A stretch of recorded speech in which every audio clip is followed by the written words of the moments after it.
seconds and counting. 25 seconds and counting. We are still go. 20 seconds. Guidance alert. The guidance system now going internal. 15, 14, 13, 12, 11, 10, 9, 8. Ignition sequence start. 5, 4, 3, 2, 1.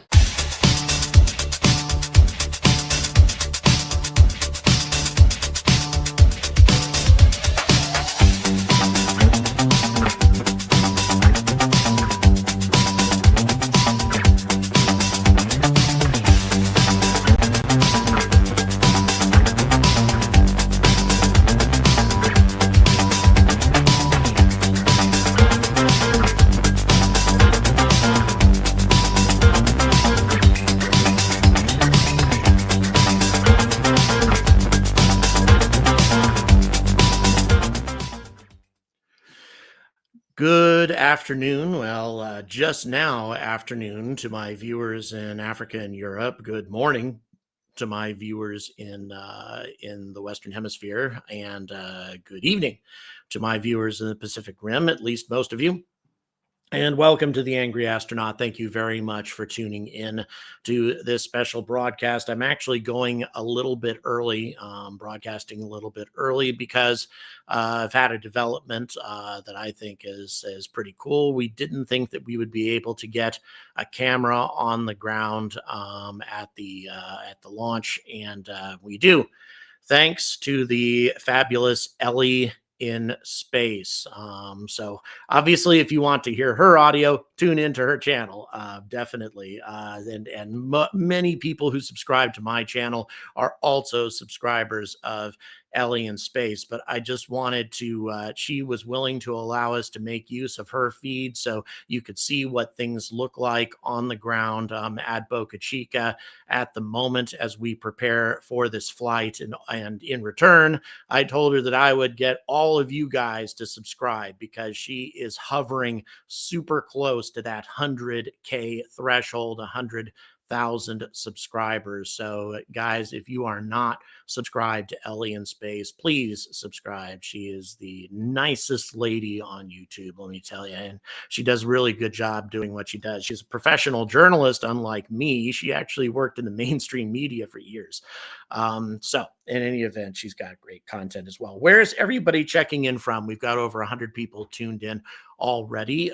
Where do we have everybody checking in from at the moment? Looks like we got Phoenix. Hello, Phoenix, and thank you very much. And hello, Lisbon. Kalamazoo. Gotcha. Green Bay, Wisconsin. Hello, and thank you very much for checking in today.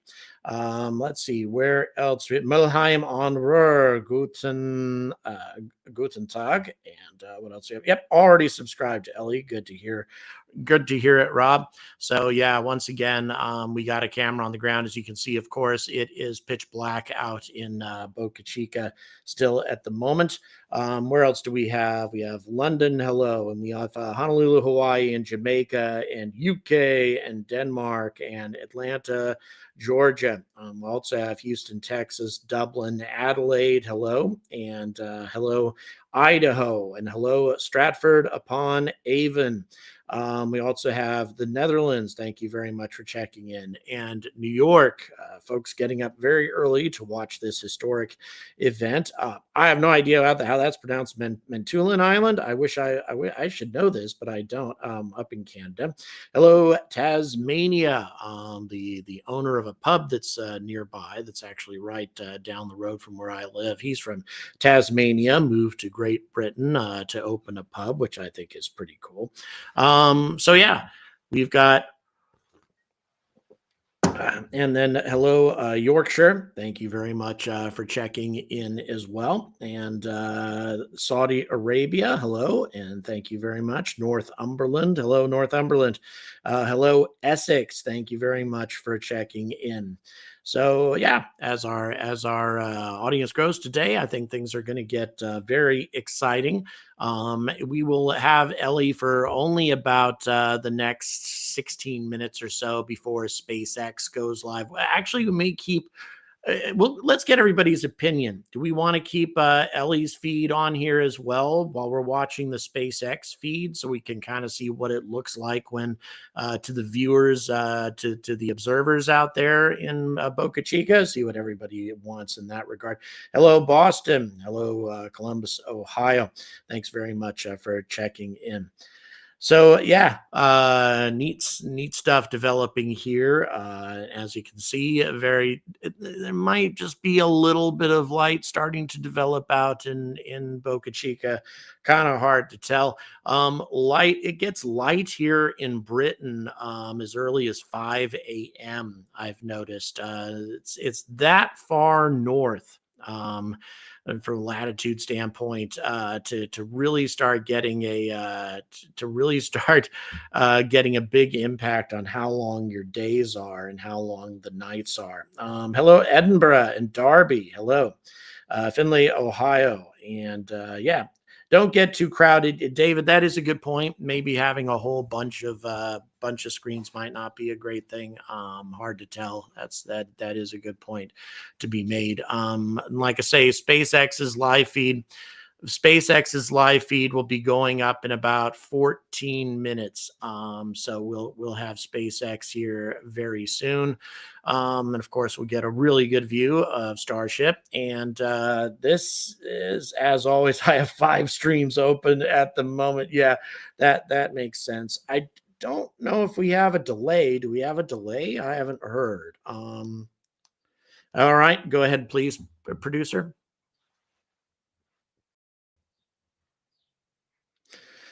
Oh, we have a 17-second delay. Okay. Well, that's to be expected with these rebroadcast situations. So okay, so we're checking now to see what the launch is. That there may have been a change here. That might be what the viewer was referring to. 7:50 a.m. Central Time is now the scheduled launch time for Starship. That's 6 hours. What is that? 1:50 p.m. Is that right? Hold on. Let me check. 8-4. 7:50 a.m. is what I'm seeing. 7:50 a.m. Central, which is add 6 hours to that. And God, that's 1:50 according. Okay, so what time is the broadcast starting for them? All right, so 23 minutes from now, SpaceX's broadcast will be going live, and I think the launch will be scheduled for about an hour after their feed goes live. So that's what I was looking at. So yeah, 1350 BST. That's right. So 150 UK time. And of course, just do your math. Otherwise, obviously, you have 8:50 a.m. Eastern Standard Time, 6:50 a.m. Mountain, et cetera, et cetera. So yeah, that's when we are anticipating it. And of course, this is, like all the other tests that have happened up to this point, an extremely important one. Extremely important test. And the main go ahead. Sorry, we got a producer on here. Go ahead, producer.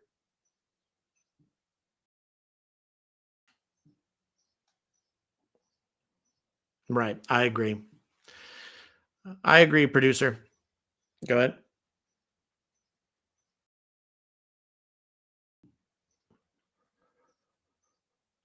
Right. Can you leave the stream running? Can you leave the stream running while you're gone? All right. Okay. So we know all that. All right. So I'm sorry, getting caught up with my producer on everything that we have developing here. Everybody's still got their lives to carry on. Not everybody is a YouTube content creator, so it's not always easy for people to to be able to just keep up with everything SpaceX is doing minute by minute. But in any event, we will be able to keep this broadcast going regardless of what happens. So don't have to be concerned about that. Once again, to get back. So some people don't know who Ellie is. That Ellie chick looks unhinged. I'm not sure what I'll tell you. Ellie is anything but unhinged. She's way more sane than I am. That's for sure. So and a really lovely lady. I've gotten to know her over the years, and a really fantastic content creator with YouTube. Definitely a good part of the community, which is why we have her here today. And wow, the light seems to be coming up in Boca Chica very rapidly. We seem to so yeah, I was hoping we might actually see a spectacular nighttime launch in Boca, but that's not going to be the case, of course. So in any event, once again, to reiterate, this launch, all the tests are important. All the tests are extremely important with Starship. But once again, every succeeding test requires even a higher bar to reach. It's not enough to just achieve what was done the last time. We have to get further, a lot further. And that tell you, that's going to be very difficult. If you look at the amount of time that elapsed between the first orbital launch of Falcon 9, the first time that Falcon 9 successfully made it to orbit, and the number of years it took for them to successfully land a Falcon 9 booster, it's 5 years. It took 5 years to get them to that point. That's pretty extreme.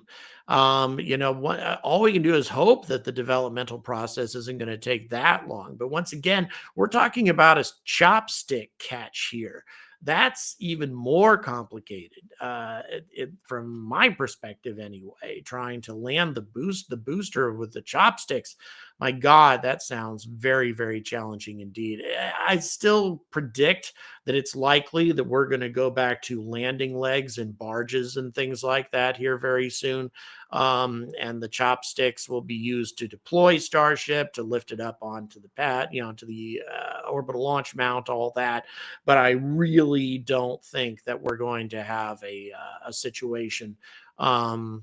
I think it's very unlikely that the chopsticks are going to prove consistent and practical enough to retrieve Starship every single time during these launches. That's just a theory. That's just me guessing. But fingers crossed, we'll see what ends up happening here. But a soft landing of the Super Heavy is an absolute essential this time. But then again, there's certainly no way to guarantee that that's what's going to happen. It's not easy to do this sort of stuff, but they are taking some new steps. Thank you so much, Master123 for the tenor. Thank you so much for your support, and thank you, Michael, for another $5. By the way, guys, this support is super important to me right now because, as many of you probably know, my producer and I are trying to get to Shetland by June 30th.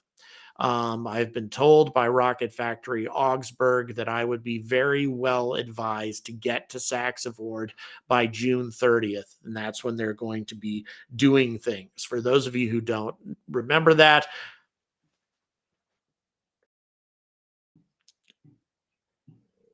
yeah, June 30th, guys. That's when this stuff is coming up, and we have a really fantastic inn at Saxavord. They are great people there. We have been invited to stay there at the spaceport as their guests. We're going to have some great access to what is happening at Saxavord during this historic first ever vertical orbital launch from Western Europe, at least in terms of a commercial launch. It's a very, very big deal for the development of European spaceflight. And this is not some little tiny sounding rocket here. This thing is quadruple the size of the Rocket Lab Electron. So sure, it's not a Falcon 9 or anything, but that's pretty big. Quadruple the size of a Rocket Lab Electron is a decent sized rocket, indeed. So, yes, if you want my opinion on the helium leak from Starliner, stay tuned because I have a video that will be released immediately after this stream that goes over that. So there's a spoiler there. Let's put it this way: how serious is it? Hard to say. I tell you, I'm not. I wouldn't be comfortable if I were Boeing and those astronauts right now that the very thing that pushes propellant and oxidizer through those maneuvering thrusters on Starliner is leaking. You need helium to push propellant through those thrusters. If you don't have it, then the thrusters aren't going to function properly. And without functioning thrusters, you can't dock and you can't re-enter either. You can't orient your spacecraft properly with the heat shield properly set up very precisely towards the atmosphere in order to re-enter safely. So yeah, the current development, once again, if these are very, very minor helium leaks, which maybe they are, keep in mind that all these sensors that we use today are way more sensitive than the types of sensors that we used back in the Apollo era, for example. It could be that they're just overly sensitive and they're picking up, a helium leak that isn't all that significant. And there's a lot of redundancy built in as well. But again, all the details, in addition to some exclusive footage of Starliner's flight that was captured by one of my awesome viewers, all of that will be featured in that video, which will go live immediately after the Starship launch. Okay, so yeah, we have over 200 people watching. Really, really appreciate it. Once again, thanks to the fantastic support of Ellie in Space for allowing us access to her feed, just so that we can get a view of what it looks like on the ground at the top of the hotel, the Margaritaville or whatever hotel that is. Neat stuff. I'm sorry. Go ahead. It is the Margaritaville Hotel. Okay. So, which is weird because I've been there before, and yet, of course, I don't remember any of that. So does that why Starliner crew sounds so squeaky? Hilarious. That's funny. So, yes. No, okay, well, that's an interesting question my producer has just asked, and maybe so.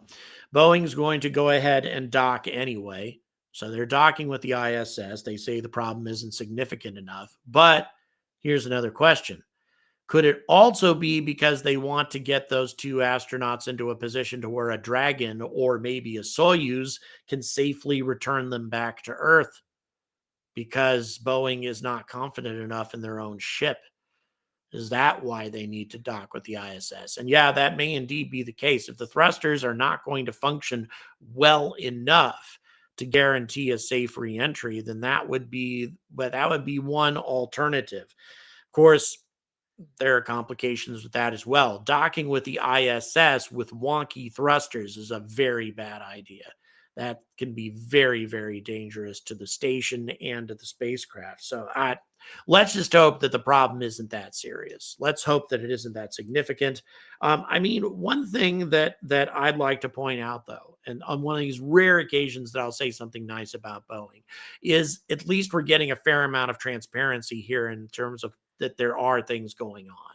We know that there are these minor things, or that there's helium leaks and such. I'm not sure if we would always get that level of transparency out of SpaceX because, for example, when the payload door was opening and closing on Starship, we didn't get a whole lot of details on how well that operation went or why they didn't fire the Raptor in orbit. We don't always get, especially not as it's happening or like less than 24 hours after it's happened. We don't always get that level of explanation from SpaceX right off the bat.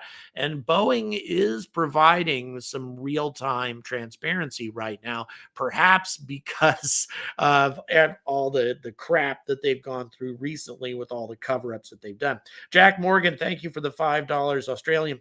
What do I think the odds are for the booster to do a soft water landing? The odds of Starship not hitting the water at 100 kilometers per hour more. Well, okay. The odds of the booster doing a soft water landing, I'd give it maybe 50-50, maybe. I mean, they're not having to hit a very precise target or anything like that. There's no chopsticks involved. So I would say, but then again, we don't really know how uncontrollable Super Heavy has been. The one major change that they are making is they are jettisoning the hot fire staging ring off of the booster for the sole purpose of reducing the weight of Super Heavy. You would think that just jettisoning that ring would not have that big of an impact, but apparently it does. It reduces the weight sufficiently to where the booster will be a lot easier, or at least a bit easier to control. So if SpaceX is going to those sorts of extremes, essentially expending a piece of the ship that's supposed to be 100% reusable in order to try to gain greater control of Super Heavy, to me, that kind of indicates just how challenging it has been to control this beast. And this should surprise nobody. Super Heavy is a monstrous rocket compared to the size of Falcon 9 and or even Starship. Let's check.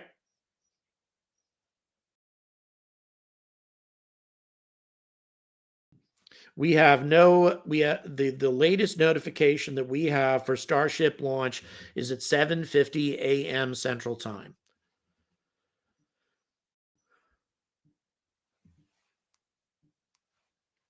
They have not, if that was the case, they should have updated the status on X, and they haven't. Now, they might be going live, and they might be giving us live coverage, and I don't know. But 7:50 a.m. Central Time is what they're saying right now. Now, it could be something new at this point, but hold on, wait a minute. I'm checking just to be sure. No, this is 7:50 a.m. Now, originally when SpaceX made their announcement a day ago, the original launch window was 7 a.m. Central Time, which is approximately 1 p.m. Is that right? Yeah, 1 p.m. UK time. But that was a day ago. Since that time, they pushed up the launch time frame to 7:50 a.m. Central Time. So we'll see. We'll see what ends up happening. It is difficult to predict what we have. We'll see. We're going to wait on updates from SpaceX to see if there's anything new happening right now. But near as I can tell, at least at the moment, we don't have any changes in the status of the ship. I'm going to go ahead and check one more source of information here. Just to see if maybe, here we go. Let's go ahead and check. I'm going to check one more source. No, it's just conditioning ahead of prop load. OLM and tower vent is the most recent thing that we have. So yeah, near as we can tell, everything's going as planned. So it should launch at 7:50 a.m. Central, 8:50 a.m. Eastern, um, as as expected. So yeah. All right, so that's our current situation. Once again, we should be getting live coverage from SpaceX here shortly. As you can see, lots of fog out at Boca Chica. Even if you were there watching the event, um, I'm not sure how much you'd get to see. Hopefully, the fog will clear a bit. That should not really impact SpaceX's perspective on things, because obviously their cameras are much, much closer to the rocket. So we should be able to see that pretty well from their perspective. We will see. But yeah, so aside from the jettisoning of the hot staging ring, don't know if there have been many other really significant changes that have been made to the booster to try to get better control. What I will say though is that there is maybe no, actually, I'll just say there's virtually no chance that the orbiter, that Starship, is going to be able to make a successful soft water landing in the Indian Ocean. That will almost certainly not happen. Even Elon has said that. He said that our objective is to get the orbiter down as far through the atmosphere as possible, and to try to get some more test results, to try to get the heat shield to perform better, to try to gain better control. Let me tell you something. I'm not sure if anybody really fully appreciated until now, until SpaceX actually tried it, just how difficult it is going to be to get Starship, the orbiting part of this ship, safely back to the ground and intact for a successful landing. Keep in mind that when the Falcon 9 booster lands, it's not conducting a re-entry at tens of thousands of kilometers, at thousands of kilometers per hour. That's not what's happening. It's not the same scenario as what we have with Starship. That full-fledged re-entry through the inferno of re-entry and the heat shield, and which seems to continue to be experiencing some significant problems. All of these things really add a tremendous amount of difficulty to the entire process. And then, you have to slow down sufficiently to where you are just going at terminal velocity, plunging from that experiment that they've done up to this point, which is falling from 10 kilometers up down to the launch pad at terminal velocity. That's the furthest that we've ever gotten with this process up to now. So it's I would say it's going to be a really, really difficult endeavor to try to get Starship to successfully land after going through all that, as opposed to the space shuttle, which had a much gentler reentry configuration, because it was a plane, a glider, rather than a rocket.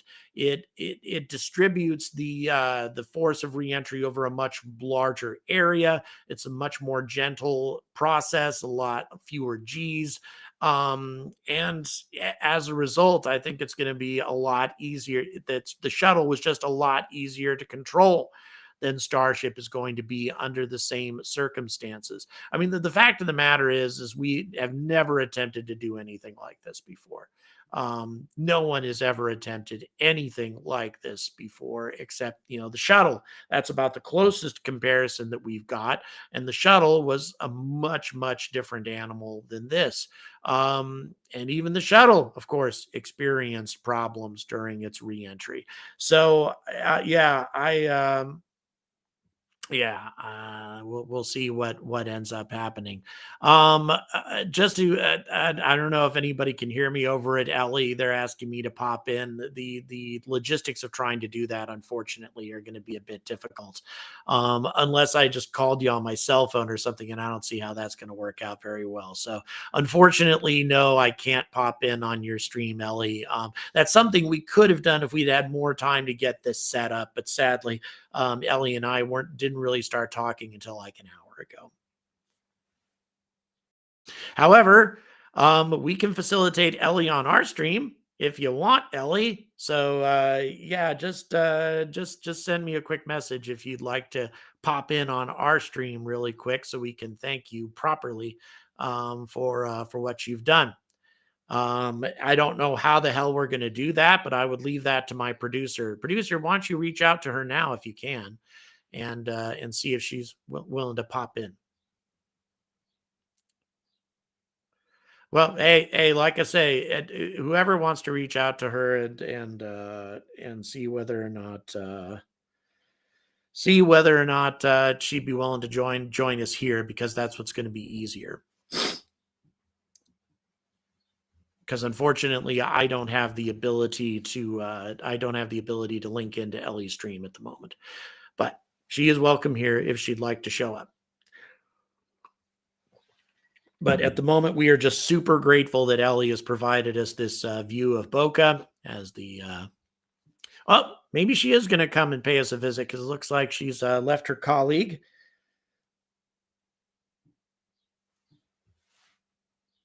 Actually, I don't know if she is in my Discord. Damn it. Let me see. I've gotten no messages from her in Discord, unfortunately. So I'm afraid, yeah, we may not be able to work this out. In any event, it's not something that I want to get really distracted with right now, and ignore the viewers. So let's go ahead and focus on the viewers first. All right. So, but once again, Ellie, thanks for everything. Somebody tell her that for me. Thanks for everything that she's allowing us to do. Because I'll tell you, not too many people will give us access to their cameras at Boca Chica for free. Virtually nobody will do that. So very, very generous of her.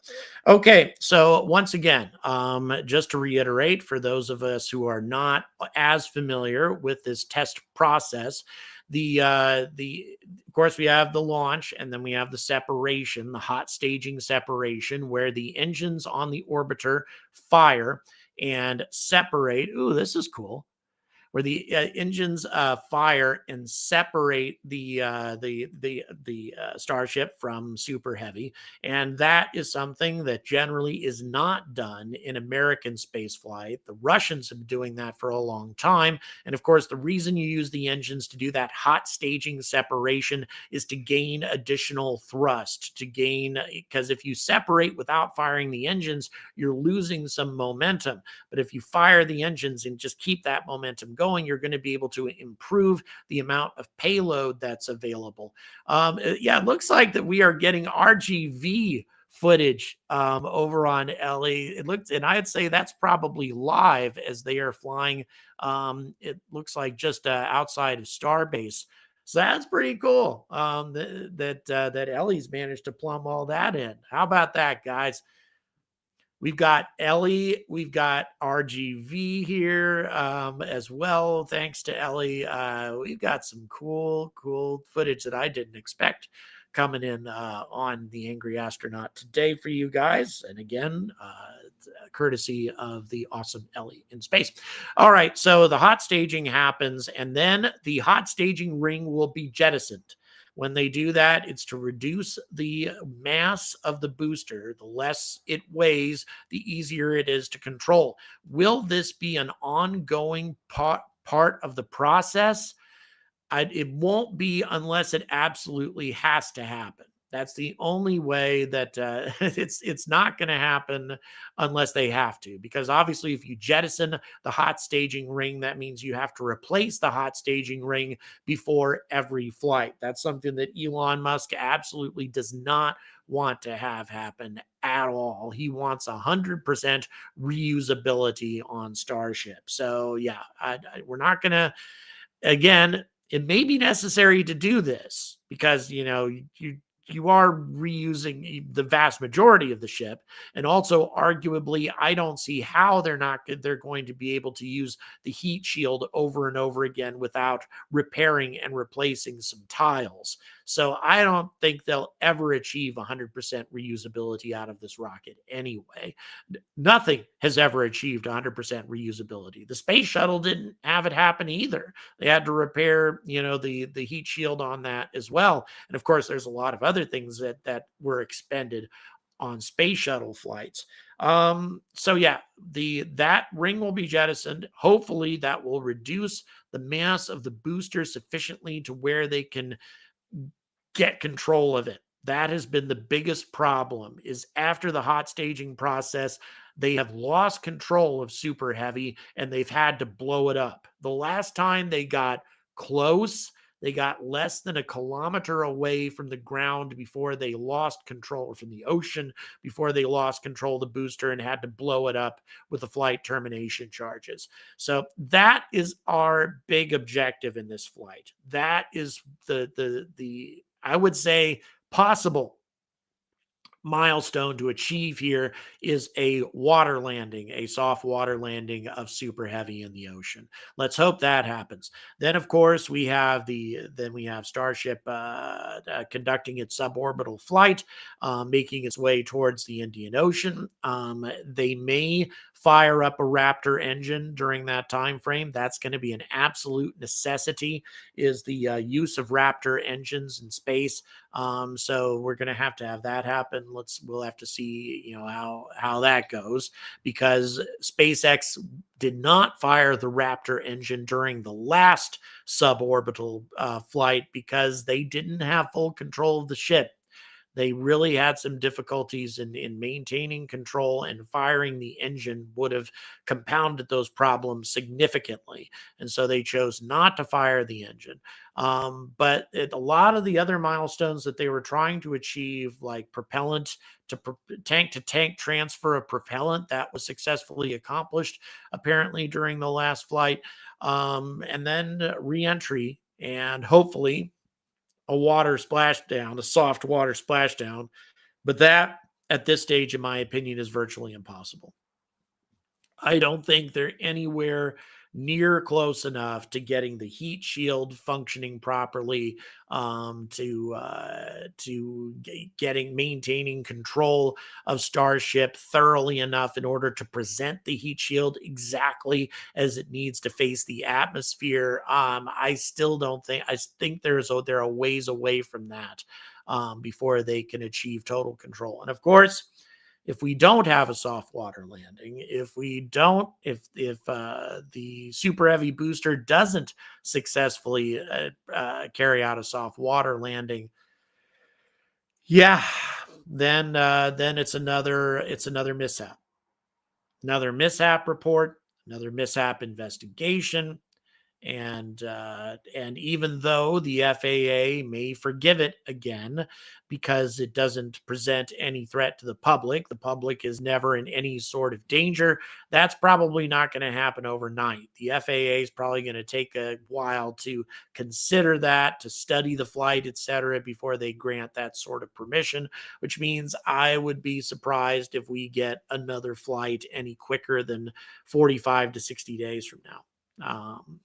Depending on how it goes. Now, if by some miracle everything goes right, then we can have another launch almost immediately. If there's no mishaps, if a flight takes place without a mishap from the FAA's perspective, there's no investigations, no nothing. All the FAA has to do is issue a fresh launch license and off they go. So yeah, the mishaps have really stretched out the developmental time frame of this rocket. And once again, it's super easy to blame the FAA and say that their bureaucratic nature is what's making this take forever, but that's not the case. Every time Starship does not perform as it's supposed to do, every time it does something that we don't expect it to do, and it does not carry out a successful flight based on the flight plan that was laid out to the FAA, it's very, very important to make sure that that things don't get serious.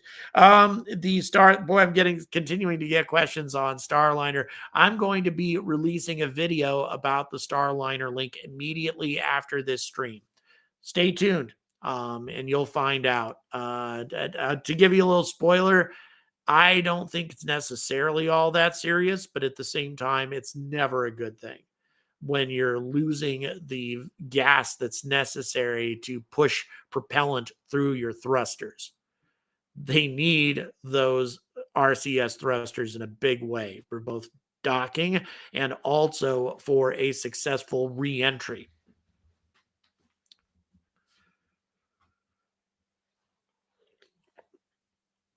That's true. Producer just said even if the leak isn't all that bad, Boeing will find a way to destroy the ship anyway. Yeah, Boeing has proven really talented at making flights unsafe.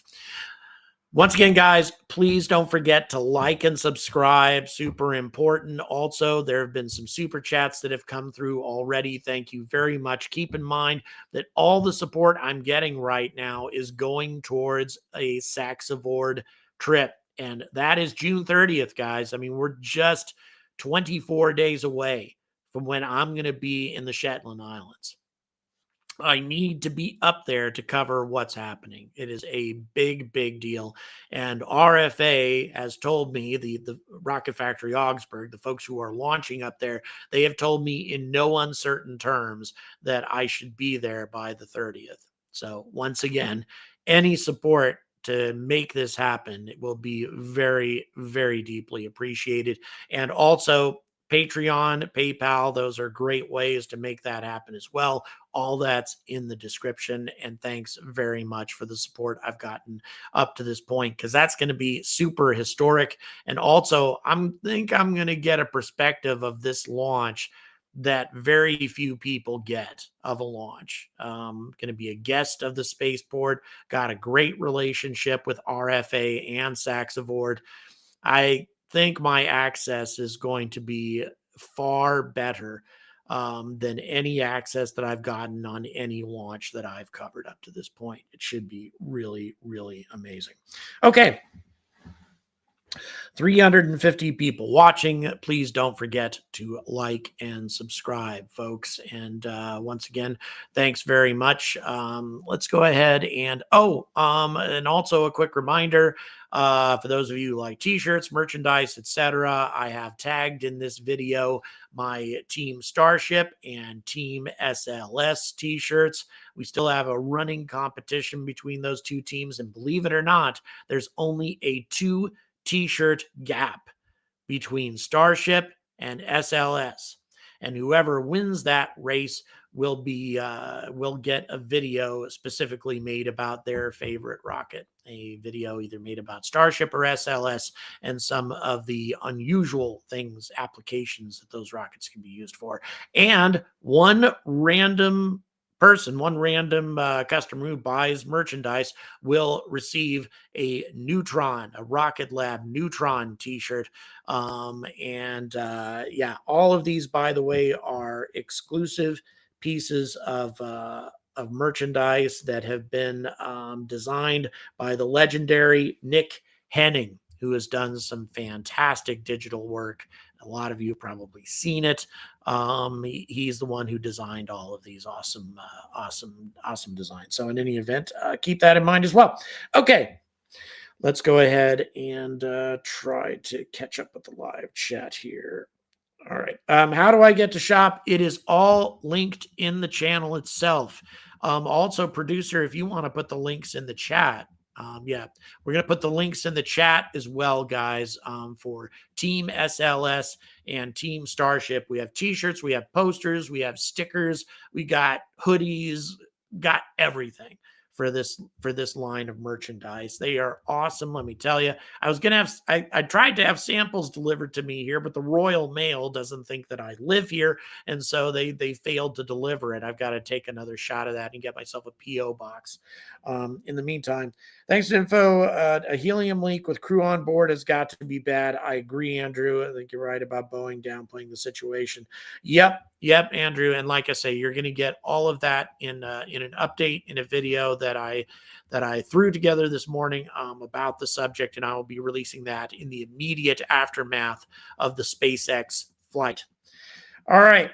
330 people watching. Thank you very much. Really, really appreciate it. All right. So, and feel free to ask any questions. Big gray shop button at the bottom of the feed. Yeah, there's a number of places to. Up there we go. Team Starship, by the way, is called Size Matters. Yeah, that should come as no surprise to anybody. And then the Team SLS is Earth to the Moon with on one tank of gas, which is SLS's advantage. And if you're a fan of Starship, well, there's plenty of merchandise for you. If you're a fan of the big orange rocket, there's plenty of stuff for you there as well. And as I say, the competition between the two merchandise is separated by a mere 2 items right now between SLS and Starship. Okay. Let's see. What do we got here?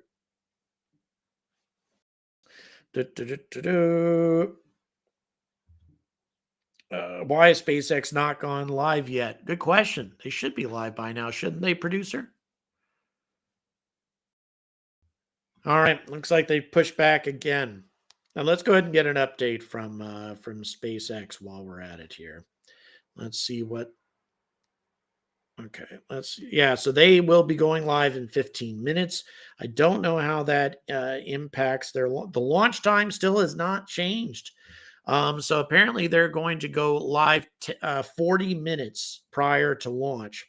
They started their prop load 9 minutes ago, according to their most recent information. So they started prop load 9 minutes ago. So yeah, we should have some details from them very soon. The SpaceX feed will go live in 15 minutes. As you can see, it's a beautiful day in Boca Chica, but unfortunately, lots of haze. Excuse me, lots of haze, lots of fog, etc. And that always that complicates matters always during these launches. But from the SpaceX side of things, I think that we'll get a very, very good view.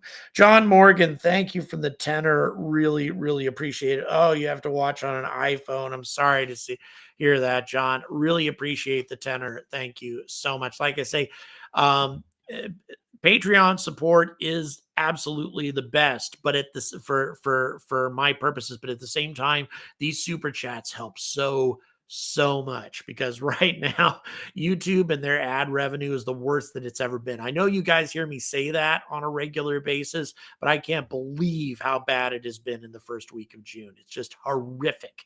So you guys, these super chats have been keeping my head above water. Thank you so much, because without you guys, I would be sunk. Let me tell you, I honestly don't see how a lot of YouTube content creators are making a living anymore. It's just crazy. And once again, it's not that YouTube is ripping us off, because they're making less money too. It's just insane how this is working. But in any event, okay, watching on a 75-inch TV screen. That sounds good. That would be a nice thing indeed. All righty. So, and let's see. Let's go ahead and check to see if anybody has actually decided to grab a T-shirt since we made that public thing. Do we have anybody casting their vote for Team SLS or Team Starship? Nope, not yet. But then again, we only made that really public a couple of minutes ago. So, but if anybody wants to throw in their bid for Team Starship or Team SLS, these are beautiful designs. Once again, created by the awesome digital artist Nick Henning, who's done so much awesome SpaceX work over the years. His contribution was huge.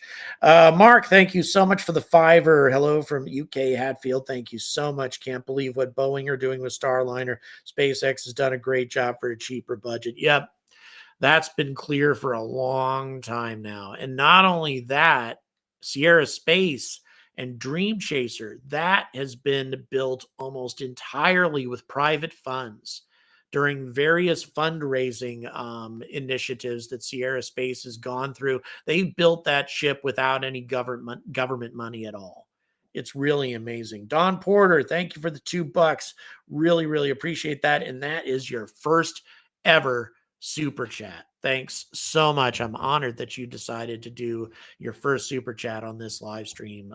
Thank you so much for your support. This all makes a huge difference to my ability to bring you some what is likely to be exclusive live coverage of the Sachs Award launch. I don't know if there's going to be any other YouTube content creators, maybe some folks in Scotland that are going to make that journey. It is very difficult to get all the way to the Shetland Islands, let me tell you. Very, very challenging indeed. I may actually be given access to a jump seat on a British Petroleum fixed-wing transport plane going up to Lerwick. That might be the way that I get to the Shetland Islands for free, which is kind of cool. Don't know if that's going to be a thing or not, but I've got a viewer who's a BP employee. So I'm hoping that that becomes a reality. That would be a pretty cool experience. But if you don't get to go that way and you aren't able to fly because it's very expensive to fly, then the only other option that you have is to take a ferry, which takes about 24 hours to get about more like 13, 14 hours to travel from Aberdeen all the way to Lerwick. Then once you arrive in Lerwick in the Shetland Islands, then you have to take a drive to the first ferry, which separates two of the islands, take that ferry over, drive across that island to another ferry that will take you to Unst. So you have to take a total of 3 ferries to get all the way up to the island of Unst in order to get to Sachs Award Spaceport. I've done this once before, and it is a labor of love, let me tell you. You've got to really love space flight to make this kind of a journey. And then once you get up to Unst, oh my God. Then then you are really in the back of beyond. There's like 200-300 people on the entire island. There's one pub that's open a couple nights a week. There's virtually no grocery stores or anything. If you want supplies, you have to take those ferries back to Lerwick to get them. I mean, there are a couple of little grocery stores, but for the most part, all it is you have to travel back to travel an hour and a half just to do grocery shopping. It is a very, very, very isolated place, but stunningly beautiful. There are a few places on this planet that are more beautiful. I'm really concerned. I've been worried about the safety of the crew on board Starliner. Maybe happier once the ship is docked to the safe haven of the ISS. Yeah, that's a good point. Where they can be rescued. Of course, at the same time, if the thrusters are not functioning properly, then docking with the ISS may not be a reality. Instead, what they might do, depending on the circumstances, is have the Canadarm grab Starliner and pull it in that way. If the thrusters are not functioning properly, then if they can't do that, then the only other alternative is an EVA. And I don't think that they have EVA spacesuits on board Starliner. I think that they would have to transfer them over. It would just be a nightmare, a real nightmare, if the thrusters are malfunctioning that most. Because it is Ellie hot stuff. Yeah, gorgeous woman. I think all of us know that. So. I said that out loud, didn't I? Okay, let's go ahead and continue here. All right, Starliner approved. Yeah, spare tire. Yeah, very much so. Black Thunder. Starliner is indeed a spare tire. What is necessary, in order to make sure that make sure that there's a backup for Dragon in case something goes wrong, because that could happen. I mean, the shuttle performed many more missions than Dragon has up to this point. Crew Dragon, anyway, before the Challenger disaster. Up to the Challenger disaster, it looked like that the shuttle was bulletproof, which it clearly was not. So yeah, something could happen to Crew Dragon, in which case we will need Starliner in order to get access to the ISS. But I would say that's one of the very few purposes that it actually serves. Starbase launch site obscured by propellant condensation cloud. Thank you, Michael. Appreciate that. We'll see how that affects SpaceX's coverage here shortly. Boy, nearly 400 people watching. Really, really appreciate you guys being here. If any of us piss her off, yeah, Paul, Ellie is a really nice lady, actually. It's kind of difficult to piss her off. As you can imagine, in the social media world, there are many, many men who make really nasty comments, unkind and just unpleasant comments to Ellie, and she has thick skin. The kind of things that sadly men seldom have to deal with in social media. Unfortunately, women do, and that sucks. But any event, that's human beings for you. Paul, thank you so much for the $7.99. I really appreciate it. Hope that the launch at Saxavord goes well. Hope IFT4 goes to plan. Yes, indeed. The first launch at Saxavord is almost certainly going to fail at some point. I can't imagine that RFA1 is going to successfully get to orbit on the first try. That seems really unlikely, but who knows? If they do, it would be nothing short of miraculous, but possible. And there is a real market for what Rocket Factory Augsburg is bringing to Europe right now. There are many, many, many satellites are built in Europe. Lots of satellites. And many of those satellites are becoming increasingly smaller. And so if you have the option of launching your satellite out of a European launch facility, whether that be Saxavord or if it's the Andoya spaceport in Norway, there's a couple of spaceports that are opening right now. That is way easier and way less costly than shipping your satellite transatlantic, shipping your technicians, your crew, your PR people, all of that transatlantic. It's so much more expensive to do that, and it creates a bigger carbon footprint when you do that. And a lot of European companies are very concerned about that whole European or the carbon footprint thing. That's something that they do their best to avoid. So yeah, I think that really, if we're talking about small launchers, Europe is one of the best markets for that sort of thing. I think small launchers in the United States are facing a real challenge, a real threat from the SpaceX rideshare and other SpaceX services.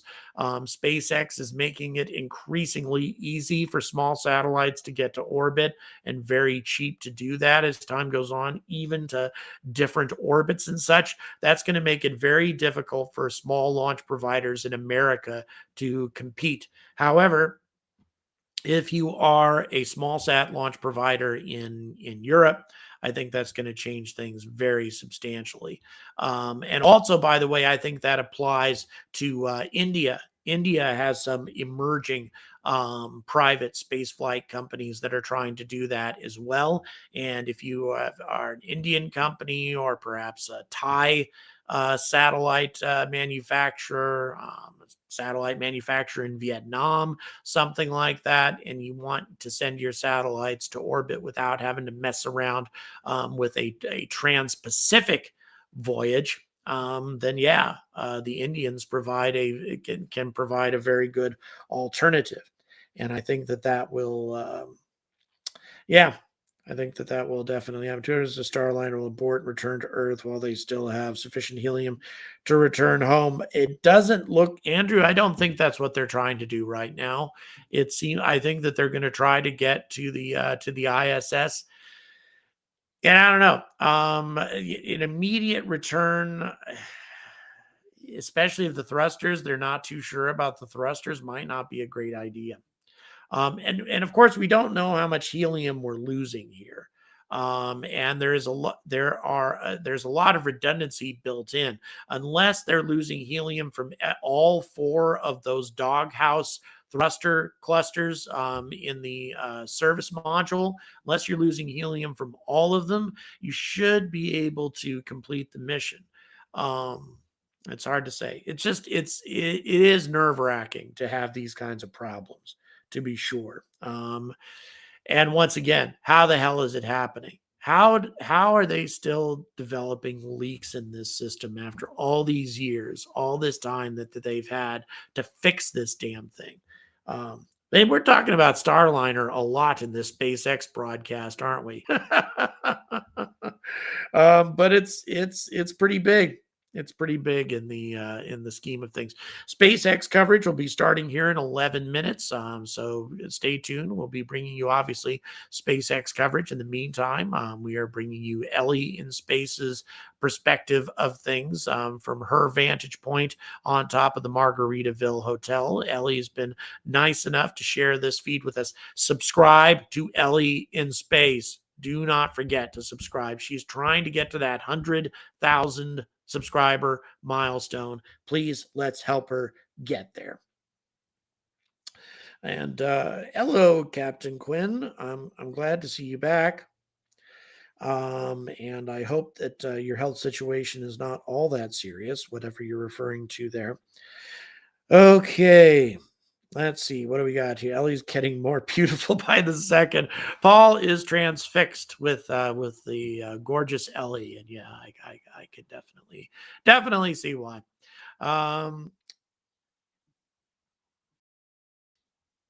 Alan, thank you so much for the $5. I really appreciate it. Does the fact that there are tiles missing indicate that SpaceX knows that the current ship design has no chance of surviving re-entry? Yes, Alan, I think so.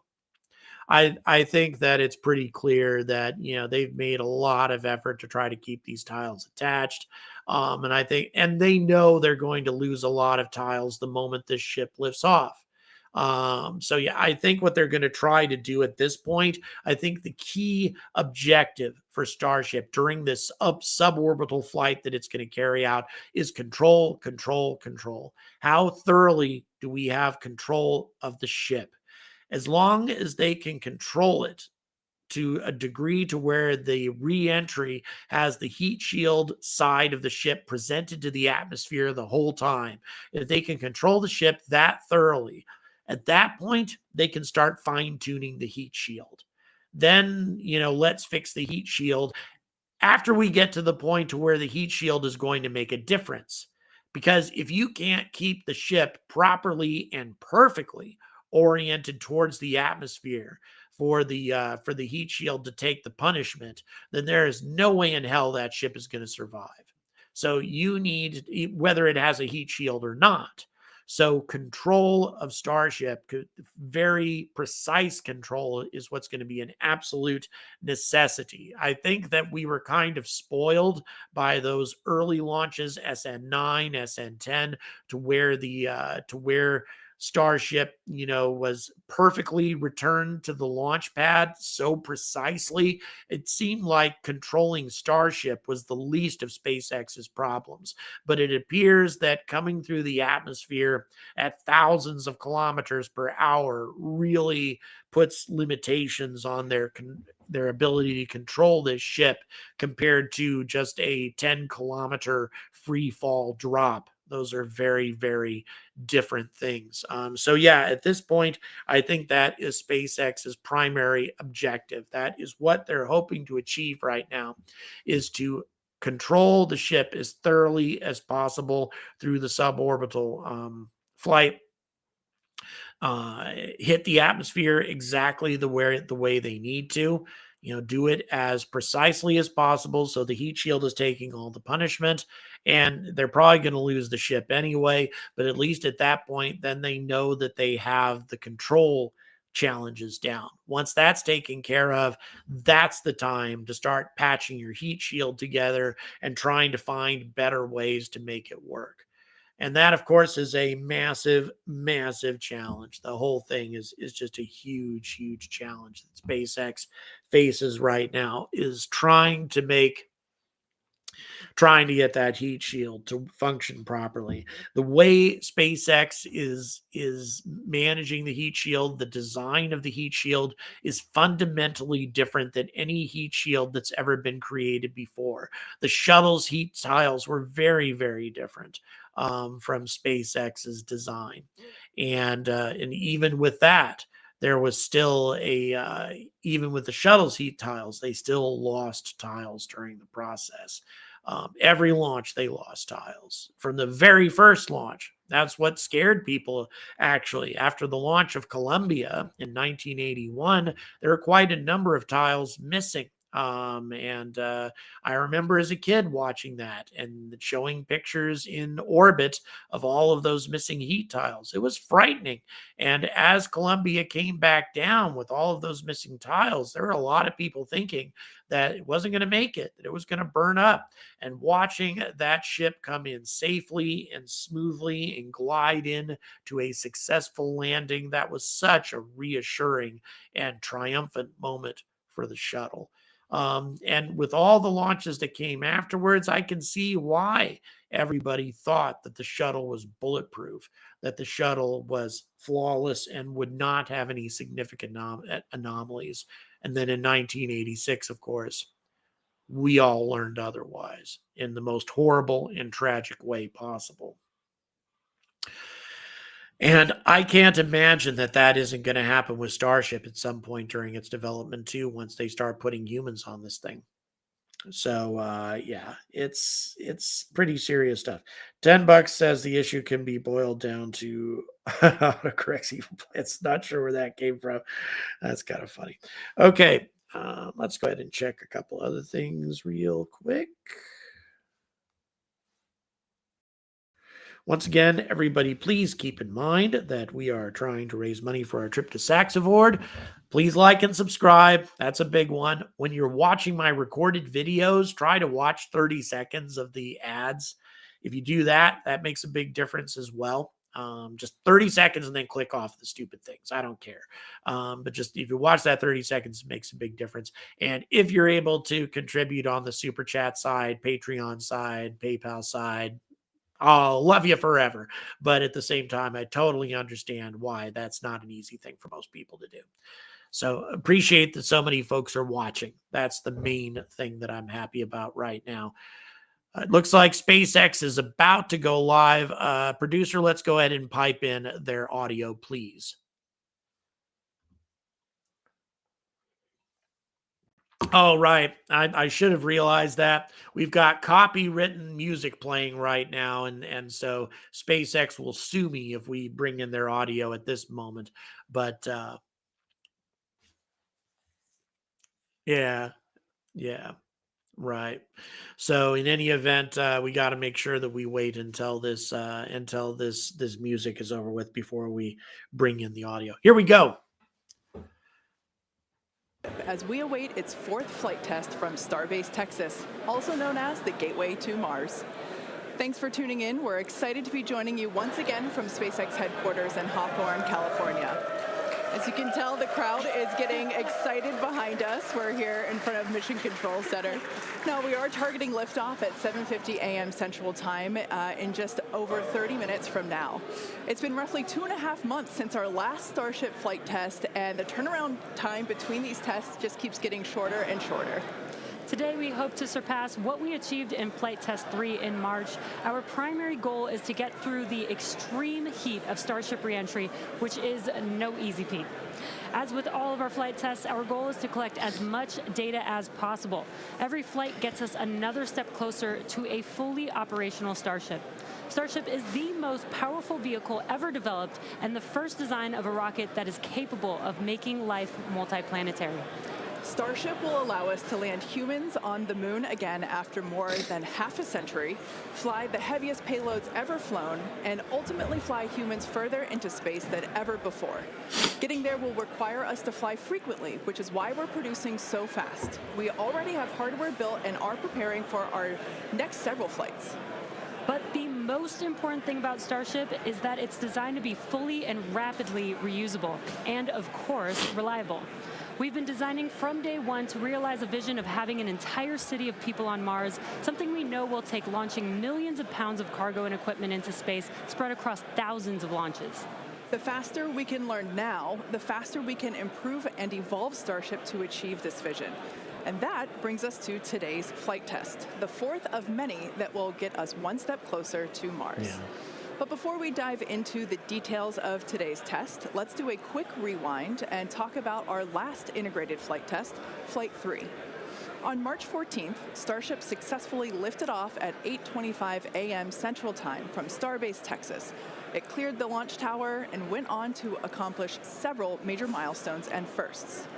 All 33 Raptor engines on the Super Heavy booster started up successfully and completed a full duration 2-minute and 41-second ascent burn. Then we saw our second ever hot stage separation, powering down all but 3 of Super Heavy's Raptor engines and then igniting the ship's 6 Raptors to create separation. Next, Super Heavy completed its flip maneuver and ignited the 13 center engines for the boost back burn to send it towards its splashdown point in the Gulf of Mexico. All 13 engines ran successfully until 6 engines began shutting down, triggering an early end to the boost back. After descent, we attempted the first ever Super Heavy landing burn, which uses the same 13 center engines that we used on boostback.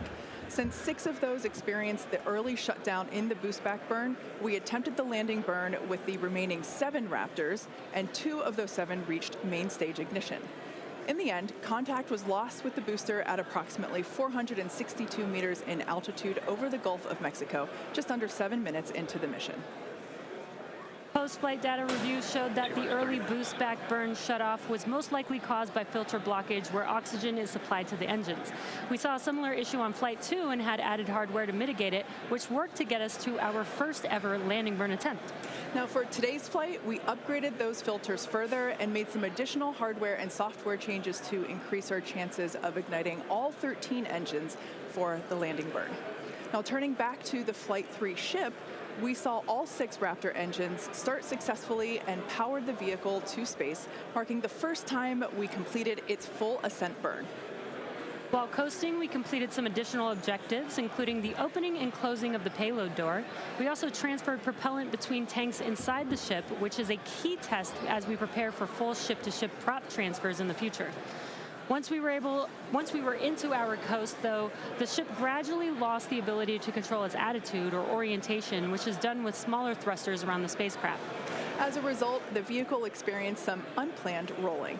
It still flew on the planned trajectory, but losing attitude control triggered the flight computer to skip a planned relight of a single Raptor engine while on orbit.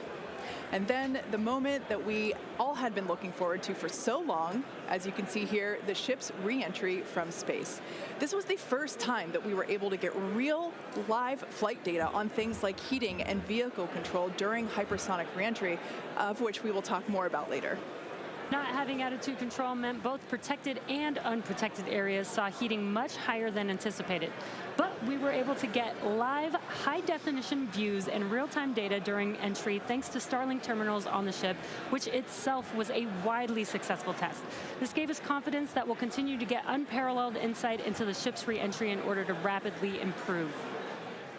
And as they say, all good things must come to an end. And for Flight 3, this occurred when contact with the ship was lost at approximately 65 kilometers in altitude, roughly 50 minutes into the mission. After reviewing data from the flight, we found the most likely cause of the unplanned rolling seen during the ship coast phase and re-entry phase was blockage of valves that help control the smaller attitude control thrusters. We upgraded these to make them more resilient and added some additional thrusters for redundancy. Overall, we learned a tremendous amount from that last flight, and capping it off with those re-entry views was truly an exciting end to the mission. Incredible. So back to today's test. Today's mission profile is similar to Flight 3, but we have new test objectives, the first of which is getting through the extreme heat of re-entry. About 27 minutes from now, Super Heavy will ignite its 33 Raptor engines and lift off from Starbase. A little more than 2.5 minutes into flight, the Super Heavy booster will separate from the ship in a hot stage separation, meaning that it'll light its engines while still attached to a partially lit booster. The booster will perform a flip maneuver, followed by a boost back burn. About 2 seconds after that burn ends, we'll jettison the booster's hot stage. As it heads back to Earth, the booster will attempt a landing burn before splashing down into the Gulf. Meanwhile, the ship's engines will remain lit for just under 6 minutes during its ascent before shutting down for the coast phase. The ship will coast for about 40 minutes or so, reaching a peak altitude of 214 kilometers. And after its coast phase, the ship will attempt a controlled re-entry, including a flip maneuver and a landing burn before splashing down in the Indian Ocean. Now, we say attempting because, again, this is a test and nothing is guaranteed. As we mentioned earlier, the booster and the ship Anybody notice that they were have to contend toasting with some s'mores on extreme Starship in conditions the on re-entry? For this flight test, we do not plan to recover any hardware from the booster or the ship. With the Folks, to be expectation clear, of- in the chat, with the there have been exception some of remarks Falcon, this is about no how, different you know, than what happens to my most rockets general, flying what today can be that are perceived expended as or fall into the ocean SpaceX after completing their slamming mission. in some of my Eventually, videos we have will lost me a land and lot of recover SpaceX Starship viewers. boosters. There's no question of that. I would say all the UFO viewers that I've picked up recently have been the only reason that I can still maintain a high viewer count. Because, yeah, I have lost a lot of SpaceX folks. But at the same time, I've always felt from the beginning when I set up this channel that I was never going to be dishonest. I was going to speak my mind. I was going to tell the truth as I saw it. Simple as that. And I'm not going to compromise on that ever. So, yeah, I can see that. But at the same time, I also want to be 100% clear. I love SpaceX. I love what they have accomplished. My only objective is to try to keep things real when it comes to when we can realistically expect things to happen. That is pretty much the sum total of my criticisms. Not been that I think SpaceX is bad or anything. It's because I think that SpaceX may not achieve the things that we think they're going to achieve this quickly. All right, that's enough soapbox. This morning. Everything has been going really smooth. We did have the red team going a little bit earlier to fix a ground side issue, but that was taken care of. That's why we slid a little bit later into our window. But as of right now, we are on track for liftoff at 7:50 a.m. Central Time. That's 12:50 UTC. As you can see, we are actively loading propellant onto Starship and Super Heavy. Those frost lines are ticking up as we load liquid methane, that's our fuel, liquid oxygen, that's our oxidizer, onto both vehicles. They're cryogenic, so they're subcooled to several hundred degrees below zero. Since Flight 3, we've made a few more upgrades, helping to bring Prop Farm 2.0 online. That's just going to help us to continue to shorten the amount of prop load time that we're going to need. We're also going to be using it for launch tower Do they number have 2, a header tank which is on going to be that coming thing? to Starbase real soon. The faster we go, the They less should. prop we're going to lose to boil off, and the better we can ensure things like temperatures are in the right range for Raptor startup. Now, those first 2 flights took about 90 minutes to load prop on board. That third, we knocked it all the way down to just 51 minutes. We're aiming for about 46 minutes of prop load time for today's op, eventually hoping to get that down all the way to 40, which for some context, that's just 5 minutes more than we take to load Falcon 9, but we're doing it with 10 times the amount. So this morning, ship prop load started at T-minus 50 minutes, booster at T-minus 43 minutes. We're going to pause the ship main tank prop load in just a couple of minutes to do the header tanks, which are going to do that attempted ship landing All burn. right, so they got header We tanks. I expect the just ship didn't to see it on close the out diagram. all of its prop at about 3 minutes and 20 seconds before liftoff, and then booster at about 2:50. Now, our final countdown sequence is going to look very familiar. It's going to be the exact same as it was on flights 2 and 3. So we'll light those engines, and then about 4 seconds later, we will actually see it lift off. But I mean, right now we are just under 23 minutes away from launch. We're not working any issues either with the vehicle, the range. Weather is 95% go, so not dealing with any winds or weather issues today.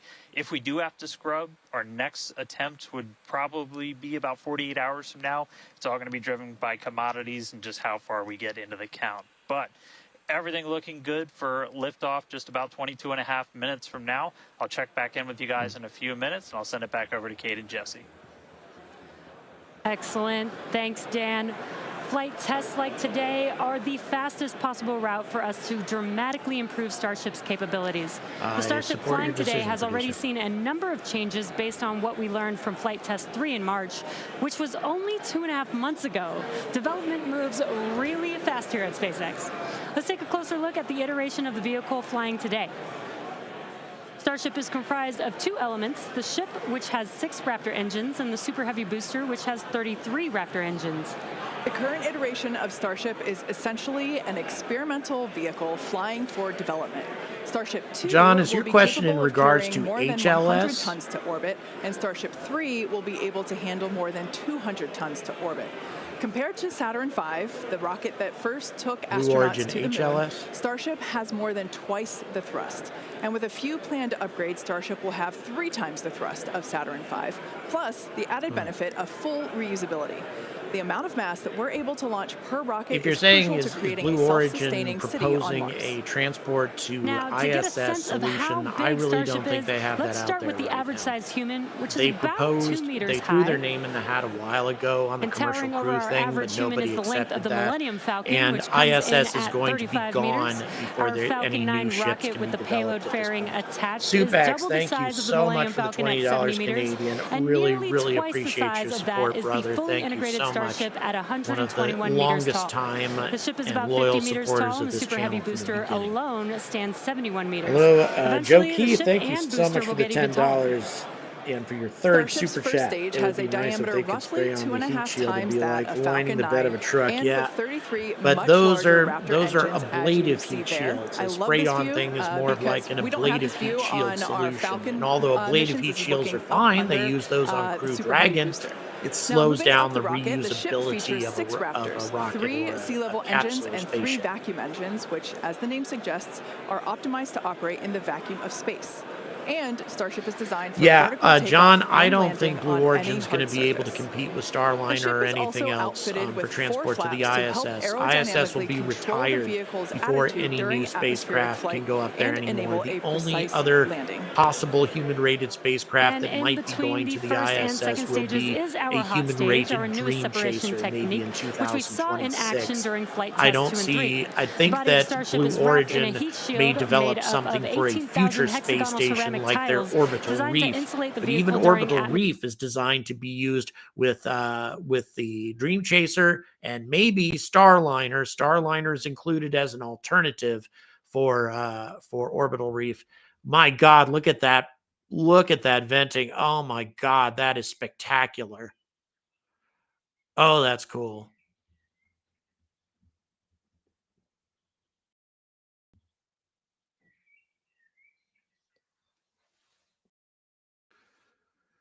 Okay. There's some requests to mute SpaceX, and that's fine. I'm happy to talk about this instead. So yes, there, as we know, just going over the flight plan, there's a lot of things that I think SpaceX would like to achieve here. The most important, as I've said a couple of times up to this point, is the successful soft splashdown of Super Heavy. That is an absolute essential. If they can bring Super Heavy down under a state of control, a controlled, gentle splashdown, then at that point, they can start seriously thinking about bringing it back for a chopstick capture. As you can see also, if you're looking at the heat shield, they're showing the heat shield, and I'll tell you, I don't see that as being a total coverage. Maybe it is, but well, there's missing tiles. We know there's missing tiles already, and there will be missing tiles once they lift off. There's no way to avoid that.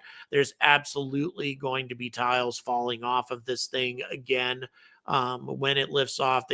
they've been having challenges with that. But again, at this point, the heat shield functioning perfectly is not the primary objective. The heat shield is to keep the ship under control to where the heat shield is even a thing, to where the heat shield will even make a difference. If you have that spiraling reentry that we saw last time, heat shield or no heat shield, Starship is going to burn up. You need to have complete control over the ship. So I would say the key thing for IFT4 is control, control, control. Got to control Super Heavy, and we got to control the orbiter to a degree to where we can even start entertaining the idea of reusing this rocket, reusing Super Heavy by controlling the booster thoroughly enough to where you can safely bring it back to the OLM or to perhaps an alternative catch tower. And I think that's what they're doing. The second tower is a catch tower for the chopsticks to grab it as it comes in. And then you need to control Starship well enough so that it can carry out a successful reentry. Until you can master that kind of control on this monster rocket, you're not going to have anything except a really big rocket that's expendable rocket that's capable of launching lots and lots of payload into orbit, in which case it's not all that different from SLS. That's not what we want. We don't need a stainless steel SLS. We need Starship. We need a reusable vehicle. And Elon Musk, and this is something I'll support him on forever. I'm critical of him sometimes, but his vision, yeah, you see some missing tiles right there. His vision of 100% rapid reusability is an absolute essential. It's a great vision. It's a great dream, and we want to see that realized. Rapid 100% reusability on a rocket this big is going to change space flight forever. Until that can be achieved on both the booster and the orbiter, we're not going to have the amazing future for space flight that we hope we can achieve in the future. You got to master both of those processes, and it could take quite some time. As I've mentioned before, keep in mind that Falcon 9 first made it to orbit in 2010, did not carry out its first successful landing of the booster until 2015. 5 years from reaching orbit to successfully landing the booster. Now, of course, we are hoping that it's not going to take 5 years from Starship reaching orbit this year to successfully landing the Super Heavy booster. That would be a grim situation for our hopes to return to the moon if it takes that long to accomplish this. SpaceX is under a lot more pressure right now. Oh, yes. On screen right now, we're seeing elevator and this testing of, once again, I don't think these are SpaceX spacesuits. These are NASA suits. But also, they did some airlock testing on the HLS that they're currently showing us right now to determine how easily the astronauts could operate the controls inside the airlock for HLS and also operate the elevator, etc. And that has been a process for all HLS development up to this point, is to engage actual astronauts in the development process to get their buy-in, to get their go-ahead to say, okay, this is these are good systems, these are good controls, this is a space that we can effectively work in. Even if we're wearing these big ass spacesuits, we're still going to be able to do what we need to do. All of this is necessary in order to build a moon ship, because it's not just a human rated ship. It's not just a ship that's capable of transporting astronauts to and from the ISS. You need a ship that's capable of having an airlock and fully suited astronauts operating inside this airlock. There is a lot more that's required to make a moon lander. a moon landing ship as opposed to a transport to the International Space Station. A very, very big, they're Axiom suits. Thank you, Mark. Those are Axiom suits that they're using. Collins Aerospace and all that is happening. How many prototype Starship flights will there be before it goes operational? Andrew, that's a good question.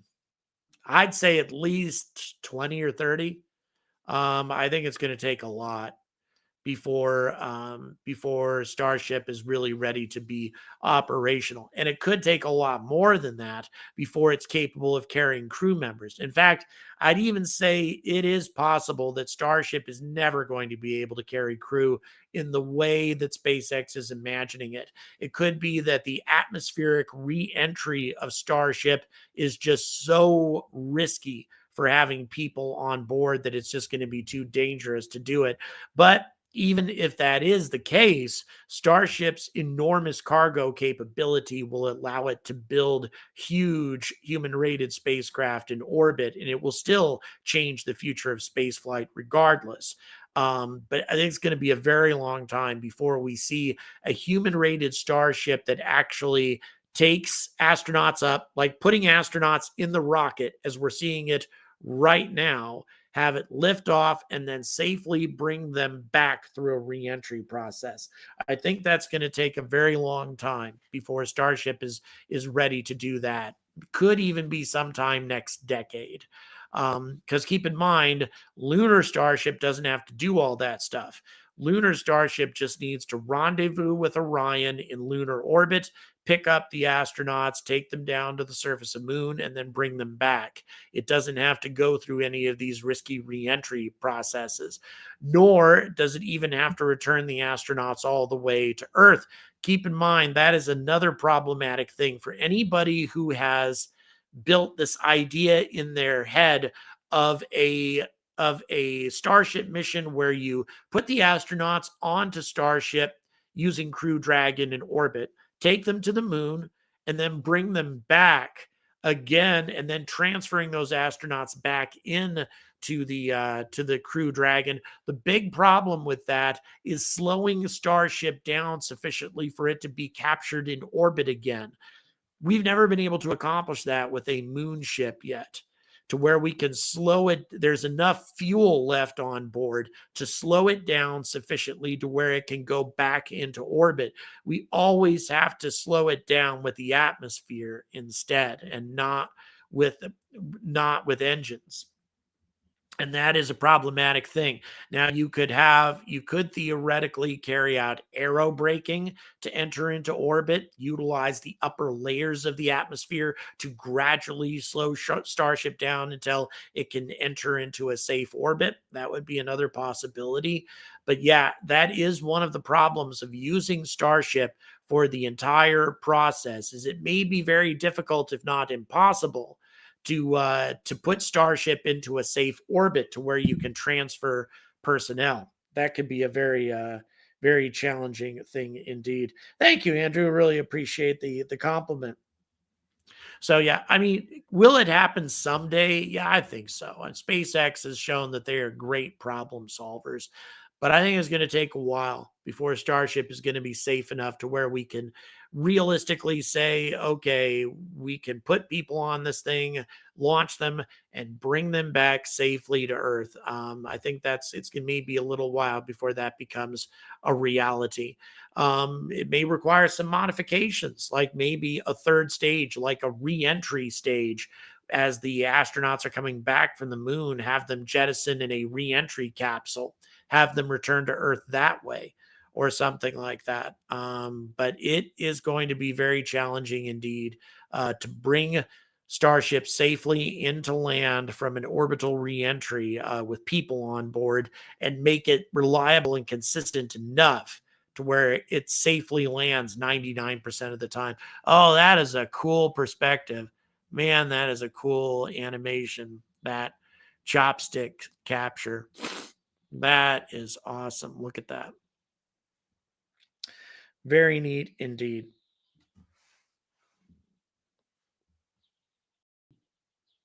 Yeah, very cool stuff. And looking forward to seeing that as well. You know, we really need to get We need to get to the point to where Super Heavy can be thoroughly enough controlled during that descent process so that they can even attempt a chopsticks capture. That is the next step in the process.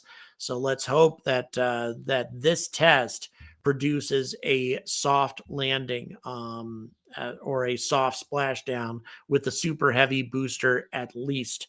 And yeah, I think that's still going to be pretty challenging. They have a tough time controlling this thing, flipping it around and what that does to the propellant when you do that. Yeah, I don't know. It's proven very challenging up to this point, compared to Falcon 9 anyway. It's been kind of tough to make this happen. Again, keep in mind, I mean, we're talking a colossal rocket here. Hundreds of tons of stainless steel, propellant oxidizer, and stuff still left in this thing as it's starting to descend. Not easy to control that thing at high velocities, especially without things like wings, parachutes, etc.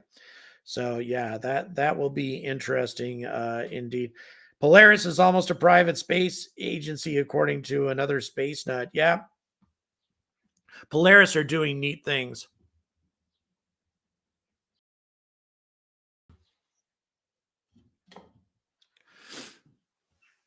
That's interesting. Polaris is taking this whole thing very, very seriously. They seem to be, and they have accomplished some huge milestones here. So we are just over 6 minutes away from launch, guys. It's coming up soon. Boy, what a spectacular, impressive looking sight of Starship looming up out of all of that propellant that's venting. Wow, that is amazing. All the oxidizer and such.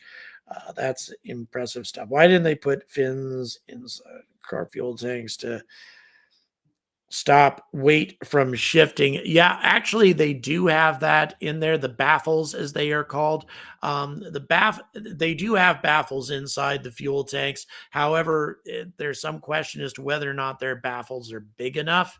The baffles also create some problems with propellant flow. So there can be some challenges in using baffles, but at the same time, they do have them in the tanks now. At least we think they do, based on the images that we have seen of the tanks up to this point. But apparently, they aren't big enough in order to disrupt the flow of propellant slosh, just to stop the control issues that Super Heavy has had.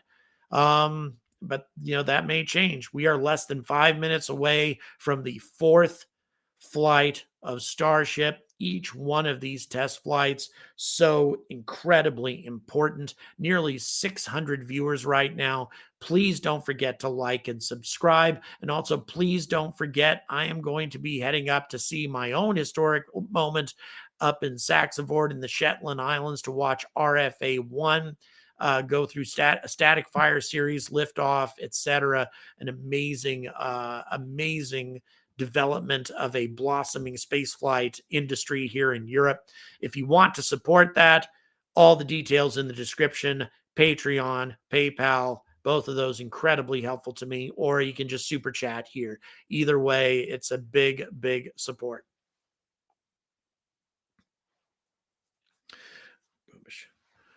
So here we go. Less than 4 minutes to go. Let's go ahead and check the status.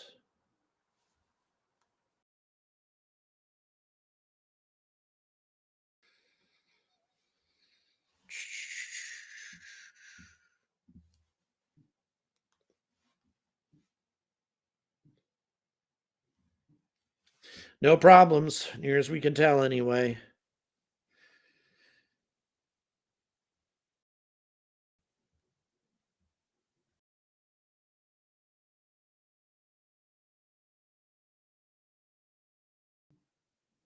Interesting. SpaceX intentionally placed one thin heat shield tile and removed 2 tiles completely to measure how hot things get in these locations without tiles. and also testing some thermal protection options. So that's why those tiles are missing. Good to know. How much does each test ship cost? We don't know. I'd like to be able to answer that question. I hear estimates as low as a couple $1,000,000. Yeah, a couple $1,000,000 or something like that. But I don't know. It's tough to say. Certainly less than they were originally thinking, since they decided to go with stainless steel instead of composites. But at the same time, now that Starship is made out of stainless steel, it's significantly heavier than it might have been. And that has a big impact on its Delta V capabilities, the amount of refueling it requires to reach interplanetary destinations. The heavier a rocket is, the tougher it is to get it to orbit and to get it beyond orbit. So it saves tons of money to do things this way, but it could have a negative impact on Starship's payload capabilities in the future. We are now just over 90 seconds from liftoff. We'll go ahead and transfer the audio over to SpaceX now. So clearing out all those ground lines of propellant, and that'll be completed over the next couple of seconds. We're coming up on that T-minus 40 mark. Again, not planning to hold. If we do, or if we get a hold after we pass it, we can snap back to that T-minus 40, and then we can stay there for about 30 minutes or so if any other issues crop up. Once we pass T-minus 40, a lot of things happen, both on the vehicle and the ground. It's running a lot of its own self-checkouts, venting different tanks and pressure lines throughout the vehicle. We essentially built that 40 seconds, as that's about how much time it takes for the vehicle to take all of those actions, which is why we hold there. But all of that happens automated. You do a final checkout of the TVC, the thrust vector control, how we're going to steer. And then we see liftoff. So we're under a minute away.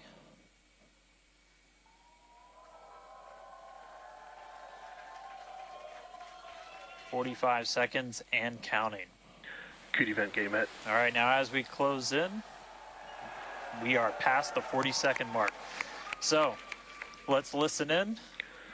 Flight Director Ty Huntington's going to take us through one more time for a Starship liftoff.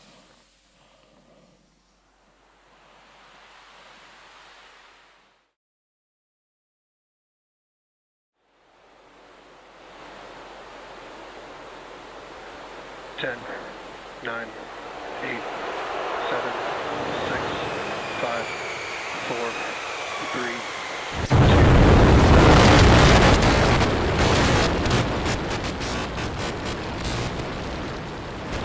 We have liftoff. Gorgeous. Absolutely beautiful. Absolutely beautiful. Look at it go. Pitching downrange. Wow. Spectacular. Oh. One engine has failed. One engine in the outer ring has failed. That's unusual. All right, 30 seconds into flight. The rumbles are still building here in the Raptor's nest. We're seeing 32 out of 33 engines lit on the Super Heavy right now. Coming up shortly is going to be max Q, that maximum aerodynamic pressure as we go uphill on the vehicle. At least we didn't have an engine explosion or something like that. That would have been cataclysmic. All right, looking pretty good otherwise. Max Q. Max Q achieved. All right, we just passed through max Q, so we're going to continue on up. We still have about a minute and 30 seconds until we get to stage separation. Starship now flying faster than the speed of sound.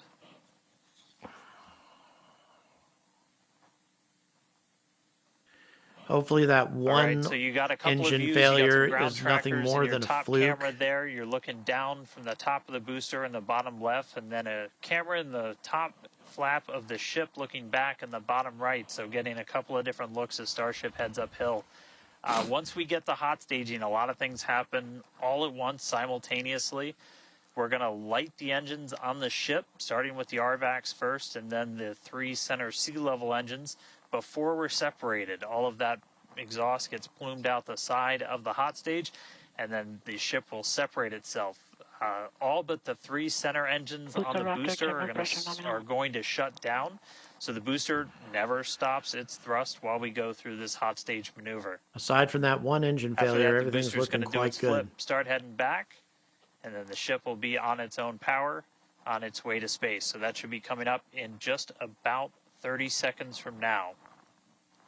As of right now, still looking in like 32 out of 33 Raptors lit on the booster. And we'll start guys, to see if you want to watch this without my commentary, then switch to another channel. On the bottom left screen, folks, watch this for my commentary. That are active start to turn off in different groups, and you'll see those 3 center ones lit. Booster engine cut off. Ship ignition. Stage separation. Beautiful hot stage separation. Beautiful hot stage separation. Acquisition signal. Houston.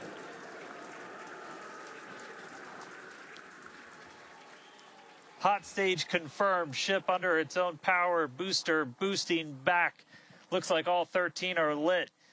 Kate, we got a booster on the way back to the Gulf and a ship on the way to space. Acquisition signal. Stennis. Ship chamber pressures are nominal. Ship power and telemetry nominal. All right, the first stage currently performing the boost back burn. This is expected to last a little over 1 minute. This propels the booster back toward the coast, taking it to a landing in the waters of the Gulf of Mexico. As you can see on your screen in the bottom left-hand corner, we were only using the 13 center engines from here on. Boost back burn shut down. Heard confirmation there. Okay, so we have a successful boost back of Super Heavy. Lots of very excitement. good sign. So right here, this is.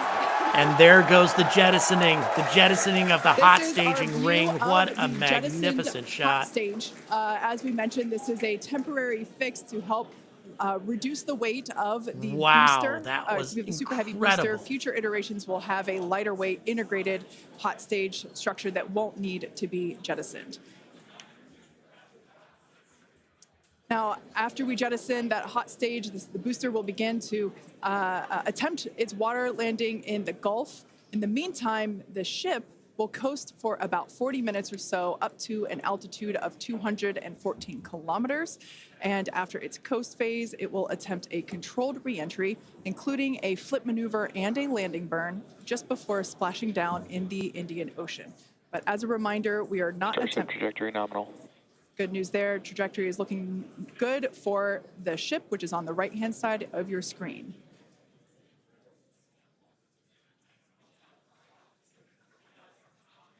At this point in time, as you can see, we have no engines lit on the booster. It is coasting back toward the Gulf of Mexico for a water landing and ship under power of all 6 Raptor engines. There's 3 sea level and 3 vacuum Raptor engines that are lit, as we can see on your screen. All right, so here's the moment of truth approaching. They seem to have the booster under pretty good control. These views have been looking incredible. Check these. Super Heavy has been performing beautifully today. And you can hear the crowd is very excited about it. As a reminder for booster, the primary goal today is to do a landing burn and a splashdown in the water. And we are just about 30 seconds away from that landing burn expecting to begin. And an incredible view from the forward portion of the booster. This is basically on top of the Super Heavy booster where Unreal. we have jettisoned that hot stage. So now we Look can at see this this camera incredible view. view of Earth as it's making its way back down to the Gulf of Mexico. It's again on Right top now, the of booster Super is using Heavy. the 4 hypersonic grid Unreal. fins to guide On itself top through of Super atmospheric Heavy, getting that re-entry. camera view from up there. Mind-boggling.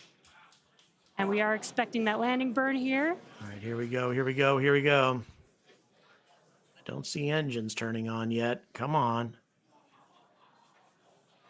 And we will be igniting on. 13 Let's go, engines. engines. Let's And go, this engines. is a great view. On your left-hand side is a view, is 3 views from the booster, and your right-hand side a view from the ship. Come on. And you can see those grid Oh, things on geez, your that's not left-hand looking screen, good. That's rotating not and looking turning good. Nope. to guide Oh, the there goes booster. all the engines. Can they do it? Landing Are they going to do it? There with the engines. They might be able to do it. Oh, my God, look at that. That landing has just begun, and you can see Yes, the water they below. did it. They did it. Oh, my God. What an amazing accomplishment. We have splashdown. They did it! Woo! And it is hovering beautifully over the Gulf of Mexico for a successful soft splashdown. I mean, I don't know how much of the engines has they entered lost terminal there guide. during that reigniting That was process. I saw a lot of absolutely debris incredible. flying, The but first still, successful they did it. splashdown of the Super Heavy Unreal. booster. Loved seeing it just tip over into the water before losing that footage. Now the next milestone is coming up in about under a minute. Signal, Ship is going to shut off its Raptor engines. Ship engine cut off. Which we see right Huge there. milestone accomplished from SpaceX. Once again, we need to As see. we mentioned before, I don't know. I didn't today's like the test look of flight all is that not an debris orbital there. flight, but Not rather sure one that if we actually had demonstrates some the engines Starship's orbital destroyed during capability. that relight process as they were trying. But still, regardless of how But right ugly now, it might have we are been, under power they with just did the it. They 3 did center something that they Raptor have not engines. come close to doing yet, and that Expecting is those, such and an just there we accomplishment. could see that those have Congratulations also to successfully cut SpaceX. off.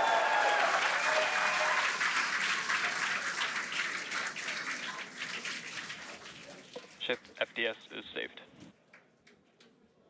What an Nominal incredible... orbit insertion. Oh, there's great news there. The call out we were hoping to hear. Amazing views once again from Starship. We have our second Starship in space. These live views being brought to us by Starlink, which is on board the ship. Dan, what an incredible view we have once again. So exciting. We got another ship in space. I'm like still jumping up and down. Expected loss signal. This whole building was going absolutely insane when we saw the booster hit the water. I mean, wow. Congrats to everybody that's just been putting in insane amounts of hours on everything to make this thing a reality. And I feel like every single time we do one of these, we're seeing something wildly new. We got to see the hot stage jettison and the booster in the water. But just to recap real quick over everything that's happened. So we lifted off at 7:50 a.m. only 9 minutes ago. How has it only been 9 minutes? 7:50 a.m. Central at 12:50 UTC. We saw 32 of the 33 Raptor engines on Super Heavy make the ascent. We had successful cutoff, successful hot staging, all 6 engines on the ship, powered it all the way You may into get a good perspective of what happened here nominal orbital trajectory. during the we've already been getting during some the live landing. views, I'm once from again, the ship I on really board. want to see what the After orientation that, of this the thing was booster like was able to do its boost as it back came burn. in, Oh, this and looks like if we're there actually were, getting some views if from there's the any ground sign still, of debris and engine potentially from damage. Florida, of the I mean, the ship. As those it's are up minor there. things compared to what was just Yeah, accomplished so here. that's a view from some of our tracking cameras on the ground in Florida. But the ship, we just heard successful orbital insertion, so it's right where it needs to be and is now going to continue on its way to coast until it comes to reentry. But I mean, the booster, successful boost back burn, jettison the hot stage, and then landing burn. It looks like we may have lost a couple of and tiles then during that this first ever soft suborbital splashdown flight. in the water. A So, lot of that's ice, a but whole not lot all of it. I still to don't think. come. Ship now on its way to its primary objective of What a entry. beautiful That's going to be view coming up in the Earth and just under space. 40 minutes from now. So a lot still to come, but wow. So we got a what ways to go 9 before we're minutes going to have start that this mission re-entry off. coming up. So But I will be can't wait to here see with what you entry's through the gonna whole show thing. us, We've got but over that 800 launch people was watching. I incredible. really Back appreciate over to this you, from you Jesse and guys. Kate. But just to reiterate for any of you who missed it, had a successful liftoff. One Raptor engine failed. At that moment, I was wondering what was going to happen, but at the same time, we had successful boost back and jettison of the hot staging ring, which may have made a difference there. As the booster plunged through the cloud bank, through the cloud level, it was looking really ugly in terms of the angle that it was coming in at. And when the engines fired and it was decelerating, saw a lot of debris go flying by. Not really sure what all of that was. It might not have been anything significant, but at that point, then the booster slowed down, hovered, and settled down in the water successfully as planned. Huge, regardless of what, what little, we just lost some signal as Starship transitions to different ground stations. There's no reason to be concerned about any of this, probably. But for the most part, I mean, those are little asterisks on what was a spectacular success in the soft landing on the water. Once again, it all depends on how ugly that all was. If there were some problems with it, then of course they're going to have to do that at least one or two more times before we really start seriously looking at a chopsticks capture. But nevertheless, that's a big step forward that we just took.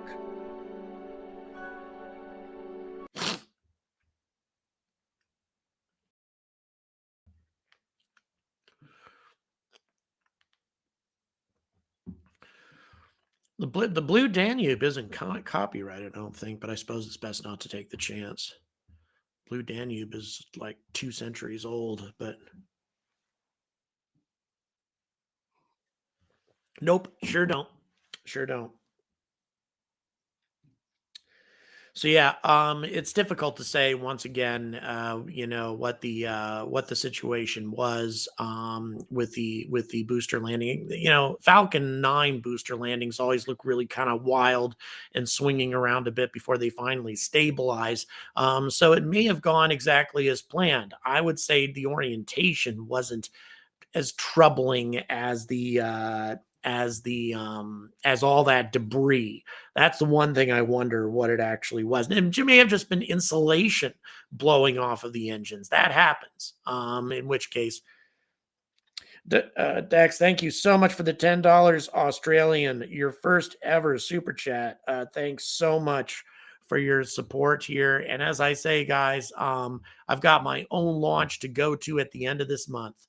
Any support you guys can give me would be deeply appreciated, whether that be on Patreon, PayPal. Patreon's my preferred. That has the largest percentage going to the creator and not as much going to other people.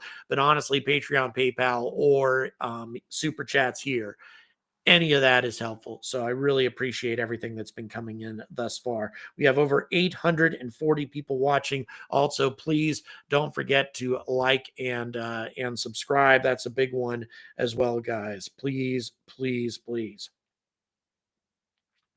So in any event, for signal acquisition,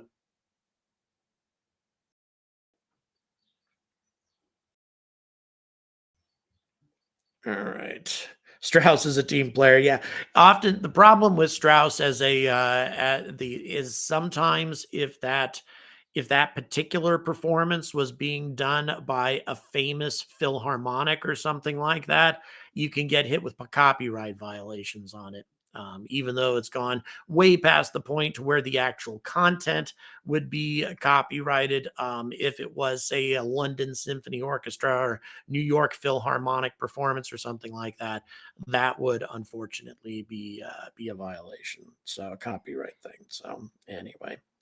And yes, good point, Secret. Yeah. What's the story on all the venting we saw? I don't know. It's a good question. We'll find out more later on, hopefully. I really like it when we get a little bit more explanation of all the details from SpaceX.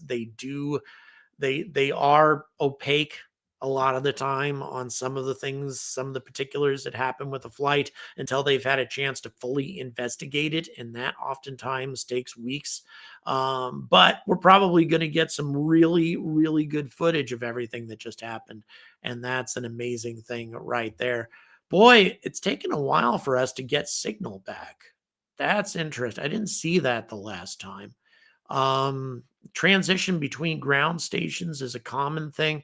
For the folks at Goon Hilly, for example, good friends of mine out in Cornwall, they provide signal to Starship and other flights as it passes over over Europe.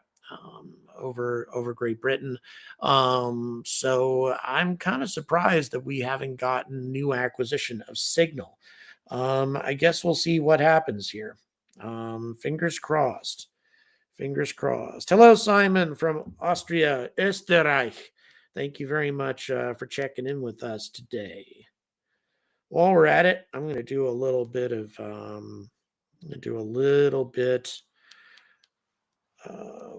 bookkeeping here real quick. Just check a couple of things real fast.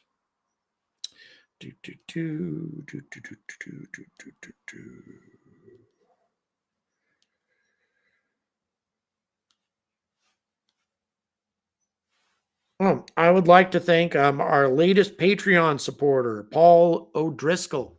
Thank you very much for joining us and supporting this channel on Patreon. And by the way, we have Patreon exclusive content. I am going to be releasing the third video in full recorded video.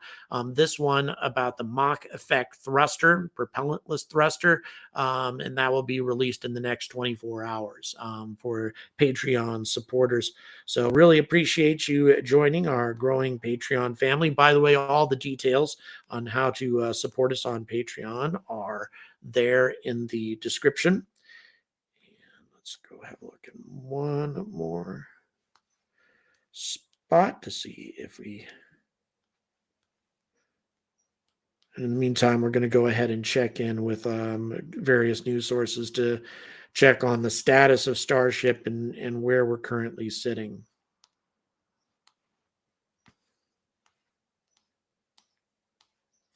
And thank you very much from Caleb Ufton, who just made a $12.72. I would suspect that's 10 pounds, a 10-pound contribution on PayPal. Thank you very much for your support in trying to get us to Saxavord. Makes a big difference to this channel. So thank you very much for your support there.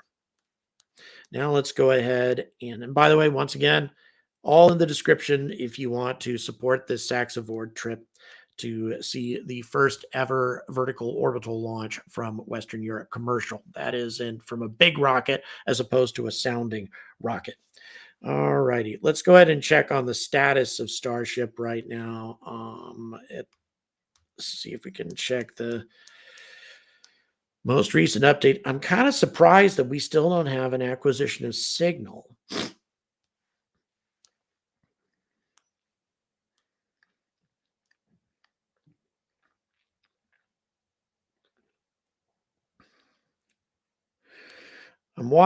I'm checking man, that was a lot of debris. Let me check that again.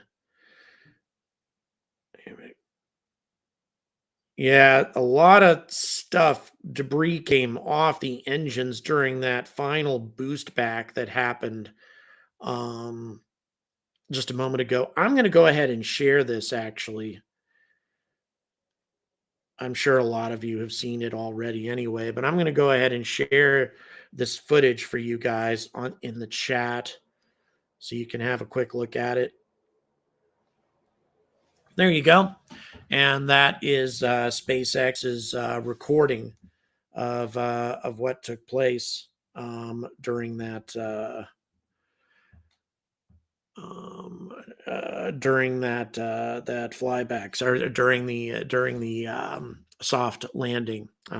So they, like I say, about the only thing that makes me wonder is the debris we saw flying past the booster as those engines were engaged. Again, that could be something as simple as just engine insulation and stuff flying off. It might not have been anything more serious than that.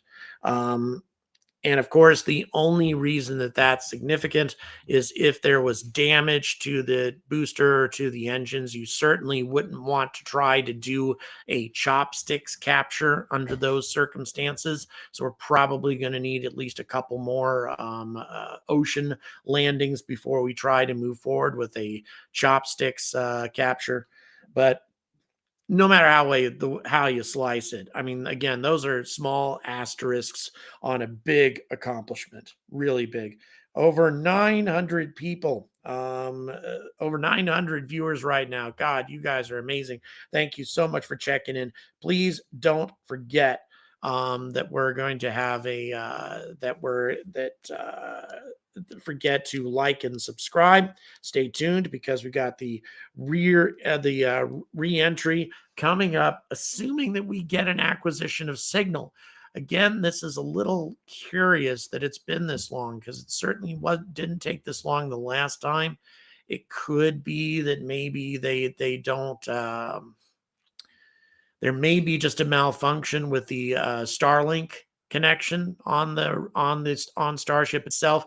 Keep in mind, well, but then we saw live camera feeds from Starship before, so I can't imagine that we would have a malfunction. I don't know. Very strange indeed. But yes, we're going on almost 1,000 people watching. I really appreciate it. Oh, wow. Oh, my dear God in heaven. Christian, 100 euros on your first ever super chat. Wow, follow you for a long time. Wish your travel turns well. Hope that Starship didn't explode. No, Starship didn't explode. Oh my God. Your first ever super chat, and it's 100 euros.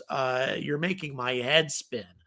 Thank you so much. My God, that makes a massive difference it makes a massive difference to this broadcast. I'll tell you, when that kind of help comes in, because as YouTube takes more, or as YouTube gives less and less, the expectation is the viewers give more and more, which is so unfair. It's so ridiculously unfair. But unfortunately, we creators have no choice but to rely heavily on you guys, and you make a huge difference. So thank you so much indeed. Thank you very much for your support. All righty.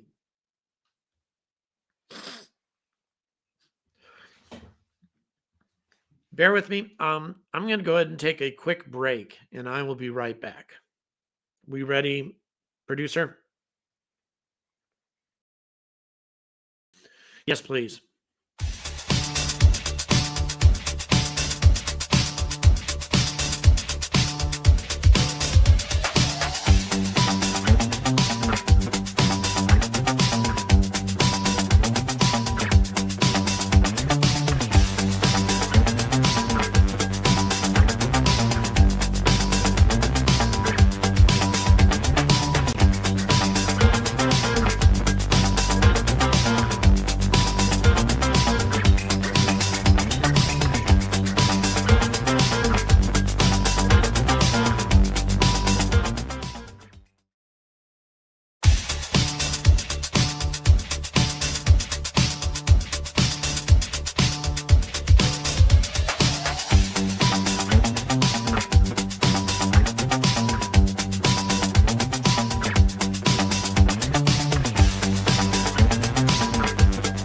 Already lost over 100 viewers.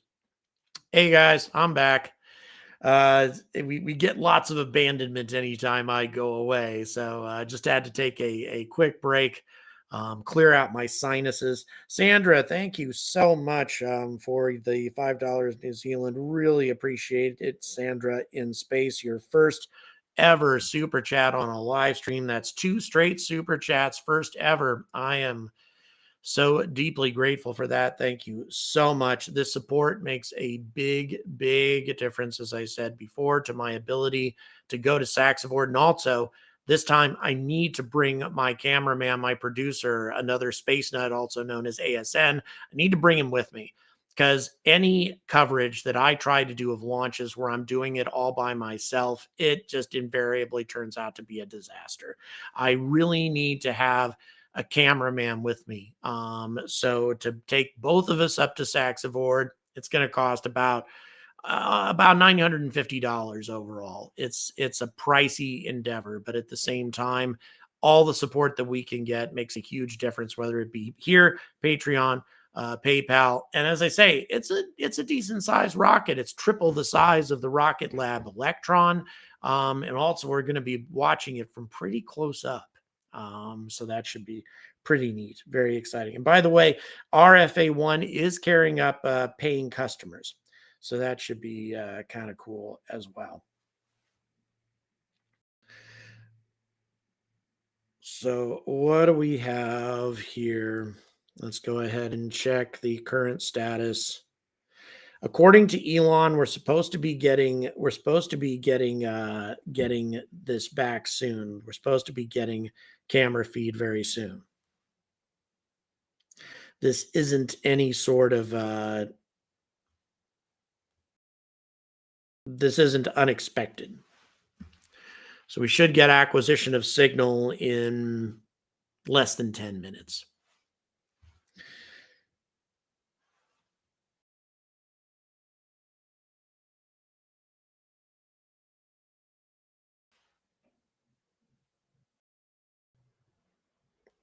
Yeah, it is interesting. Not sure what's going on with the acquisition of signal, to be honest, Andrew. I'm wondering that myself because yeah, we did have more signal and more coverage of the orbital flight than we had the last time. If you guys recall, had coverage when we had the payload door open, and a lot of interior views, that sort of thing.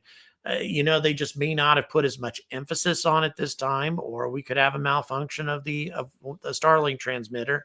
I mean, this is a rocket. It goes through a violent experience as it ascends, so there could have been a problem there, or this just could be their plan. They just might not be covering this quite as thoroughly as they did the last time.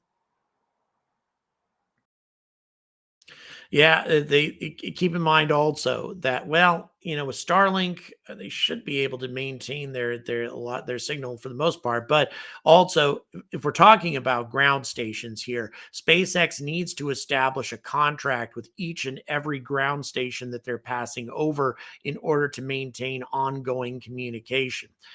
Which means they need to pay all of those people, and it could be that one of their deals with one of these transmission facilities, one of these communications centers fell apart, or ran into some sort of issues or something, so they're not getting service from those people as opposed to what they were able to get before. Hard to say. For those of you who just tuned in, here's what happened. We had a successful liftoff with one Raptor engine failing, which was interesting. Also, I noticed that the exhaust looked a little different. Might have been burning a little fuel rich, not sure, but those are minor things. There was a successful separation, successful hot staging, successful jettison of the hot staging ring, and most importantly, a successful soft splashdown of the booster in the Gulf of Mexico. An absolutely massive accomplishment. There were a few funky things about the splashdown.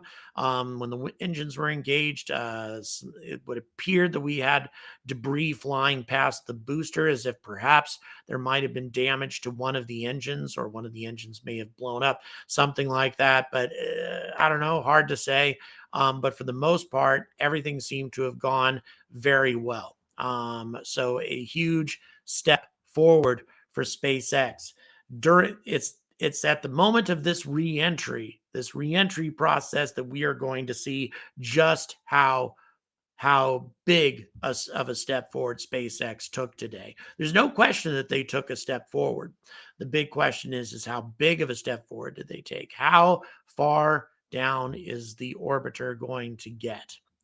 Or will it get all the way? Are we going to see 2 soft landings in the ocean instead of 1? I'm not going to put anything past the realm of possibility. Good point that was just made. One of the engines didn't light, and so the exhaust would have been fuel rich by definition. Yeah. That makes some sense. That makes some sense.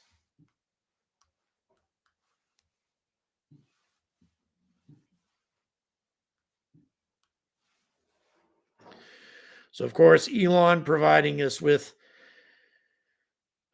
upcoming have acquisition signal. 11 internal cameras are transmitting. External cameras aren't for some reason. That was 11 minutes ago.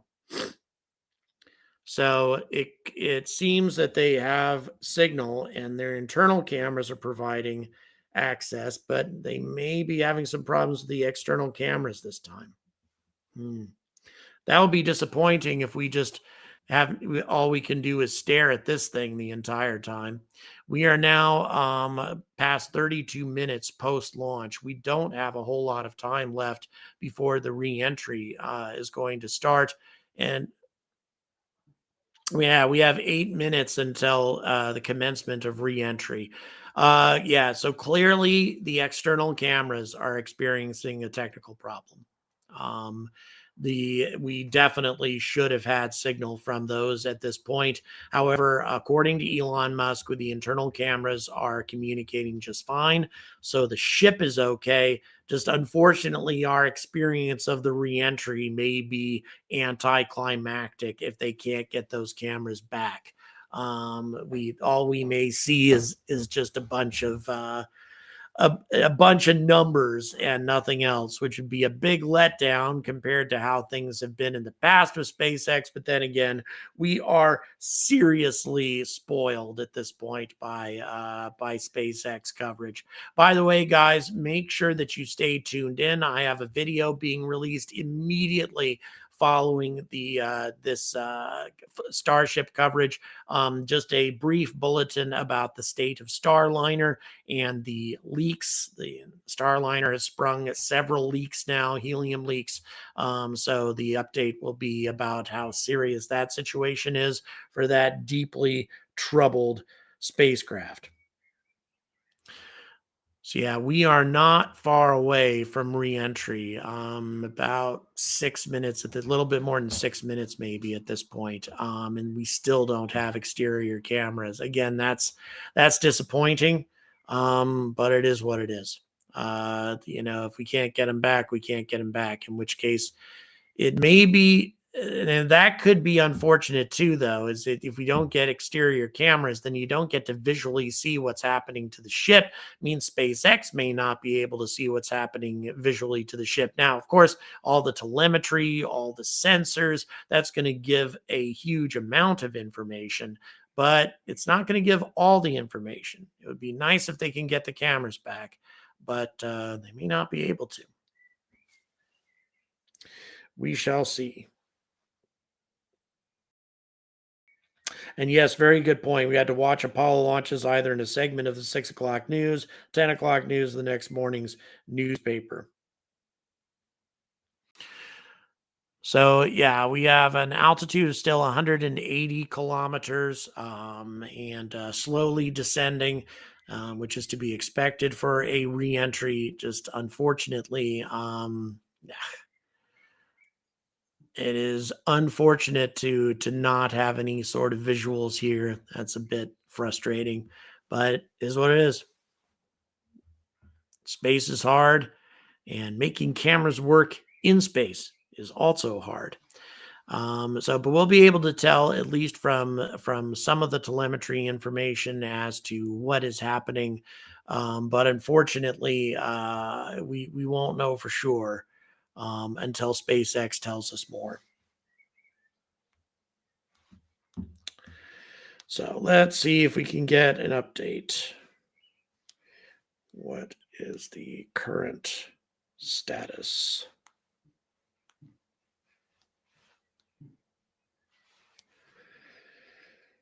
Okay. Actually, no further updates from SpaceX beyond what they gave us 25 minutes ago. That's interesting. And Elon, by the way, really appreciative for this huge audience. Thank you very much for tuning in, guys. Thank you very much. And Elon isn't giving us any more updates either, aside from the successful soft landing. So that's a bit unfortunate, but we will see what ends up happening here. Right now, we can anticipate that probably we've got 3-4 minutes before reentry kicks in. 169. There we go. There we go. Looks like they got something. This is definitely a different sort of camera perspective. Looks like that they managed to get something working. And what an amazing view we've got there.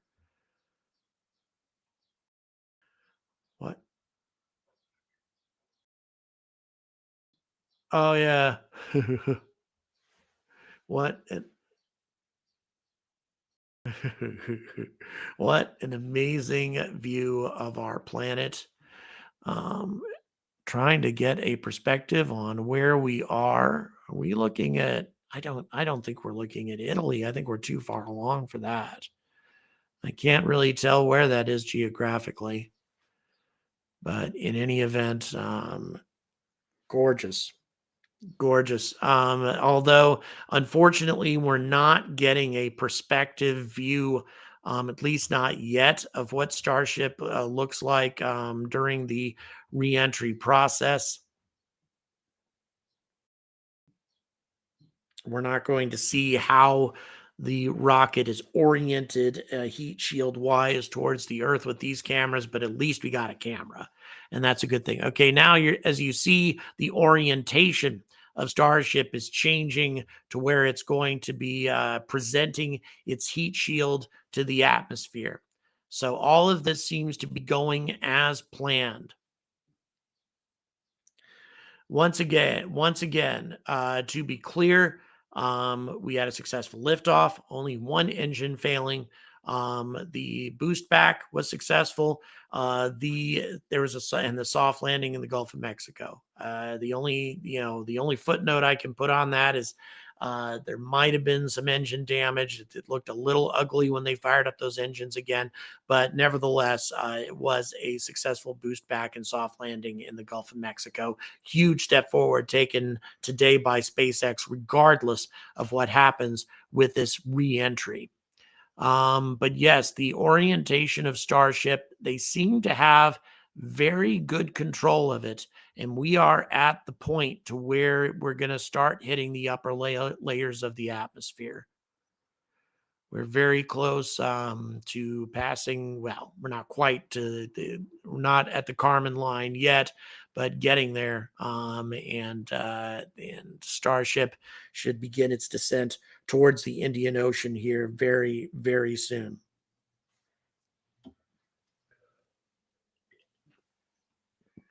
Wow. Okay. Starship's orientation now, again, looking pretty good.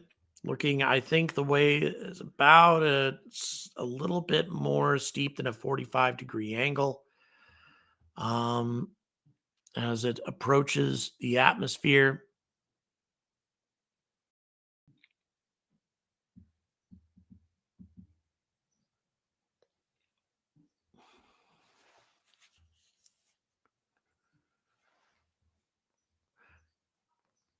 Yeah, let's go ahead. We're going to bring SpaceX's audio back in. Jettisoning of the hot stage structure, an epic super heavy booster landing, water landing in the Gulf of Mexico, the first successful return of the super heavy booster. So that was incredible to see. And right now, the ship is in space. As you can see here by this view, we're looking at one of the flaps of Starship, one of 4. You can actually see a close-up side detail of some of those hexagonal heat shield tiles. Now, coming up around T plus 49 minutes, the ship will re-enter the Earth's atmosphere. As a reminder, the primary goal of today's flight test is for a ship to make it through the extreme heat of re-entry. This is typically a portion of flight where we don't have communications with the spacecraft because it's re-entering at or around orbital velocity, which is about 8 kilometers per second or roughly 5 miles per second. At those speeds, the spacecraft moving through the atmosphere results in friction and This creates a orientation plasma is starting field to look a around little the vehicle. wonky to me, but That then blanket again, of I can't plasma say for certain. distorts, as you can see, that plasma blanket, which you can kind of see here, distorts communication frequencies, so we're left with a brief blackout in communication.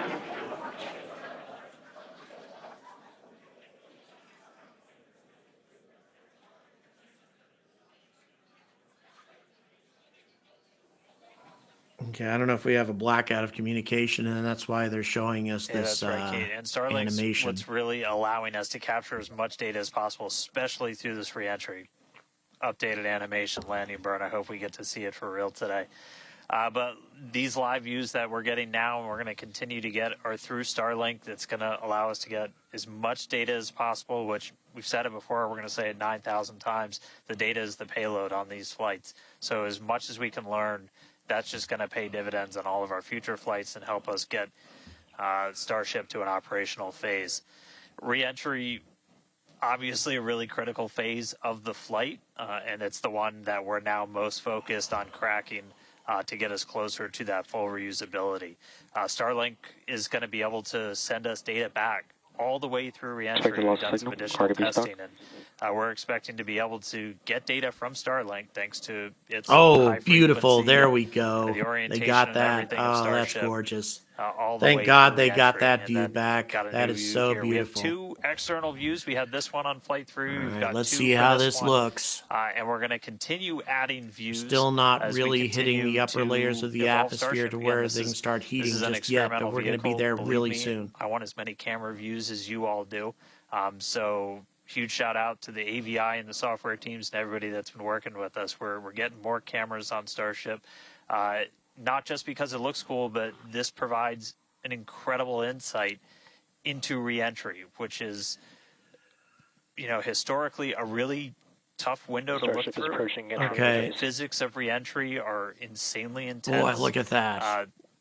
One of my Spectacular. favorite NASA astronauts, Victor Glover, recently described it as with the forces and the flows and the temperatures, it's like pointing at a raging river in one spot and saying, tell me exactly what's happening right there. And that's what a ship is experiencing as it goes through, as it's moving through the atmosphere at That's more than just ice, I 5 think, miles and a such second, that we're and losing heating right up now. to No thousands heat of tiles degrees. So being lost just having yet. visual representation, just being able to see what's happening is incredibly valuable. So these views are going to be through Starlink. We've got this one. This is in one of the forward flaps looking back. So if you see it rotating around, that's because, again, it's embedded in one of those forward flaps. So as we get through and we start to build up density in the atmosphere, this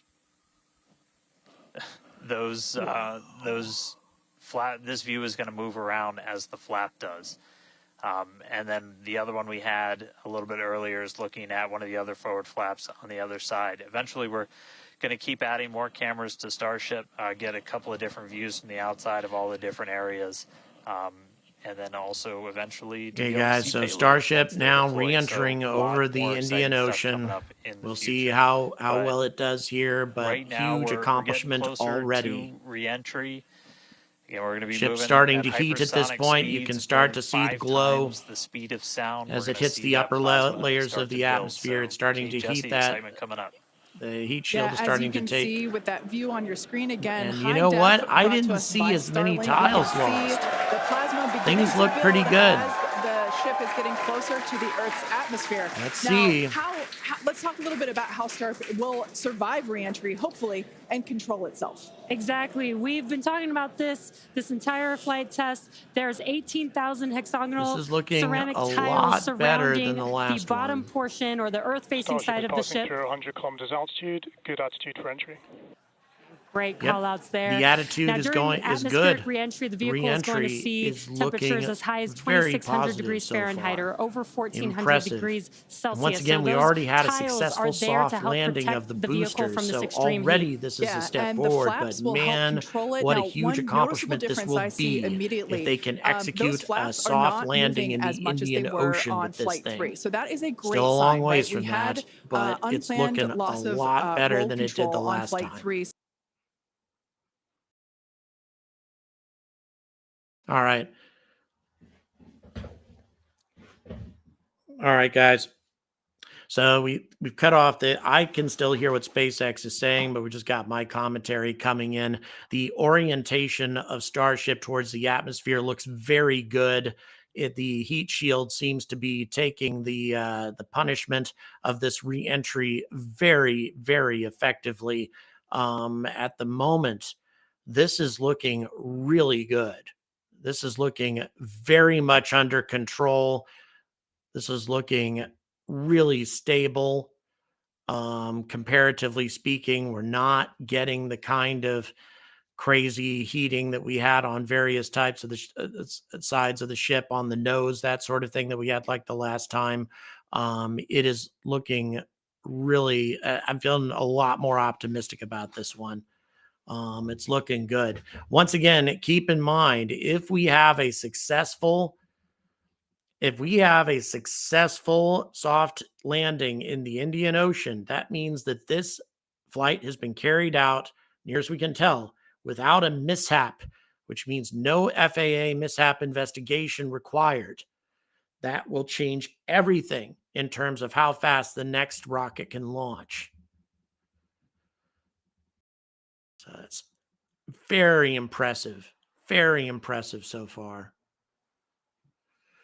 Right now at 80 kilometers, and still the velocity still very high at 26,000 kilometers per second, still going very fast, but nevertheless, looking super impressive on this reentry so far. 79 kilometers and dropping again, the speed dropping off pretty rapidly, still going very fast though, in excess of 26,000 kilometers per hour. Again, speed bleeding off rapidly as the atmosphere becomes more and more dense. I'll tell you, this is not looking too bad. It is getting positioned. I'm curious as to why we would get positioned for a landing burn at 75 kilometers. But yeah, so they're going to do a burn to try to reduce speed at this point, and it's going to be a real test of Starship's capabilities to see whether or not those engines can relight after the inferno of re-entry at this point. Because trying to relight these engines at this altitude under these kinds of circumstances, it's going to be quite a challenge. We'll see how it goes here. Man, it could be. But still, so much more has been accomplished than it was on the last flight. They've made huge strides forward. No engines firing yet. Not yet.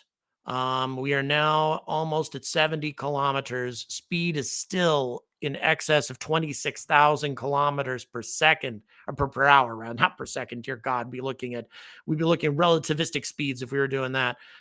25,000 kilometers per hour. I don't see an engine relight. The ship is oriented correctly for a deceleration burn at this point.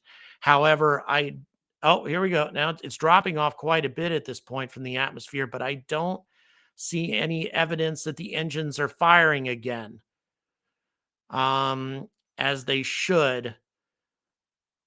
All right, we'll see what ends up happening here. Already, however, Starship has made a huge step forward from where it was before. We'll see what ends up happening here. It's starting to look like it's really it almost looks like the heat shield is suffering a little bit of damage at this point. It looks like it may be taking its toll on it. Once again, I can't say for certain.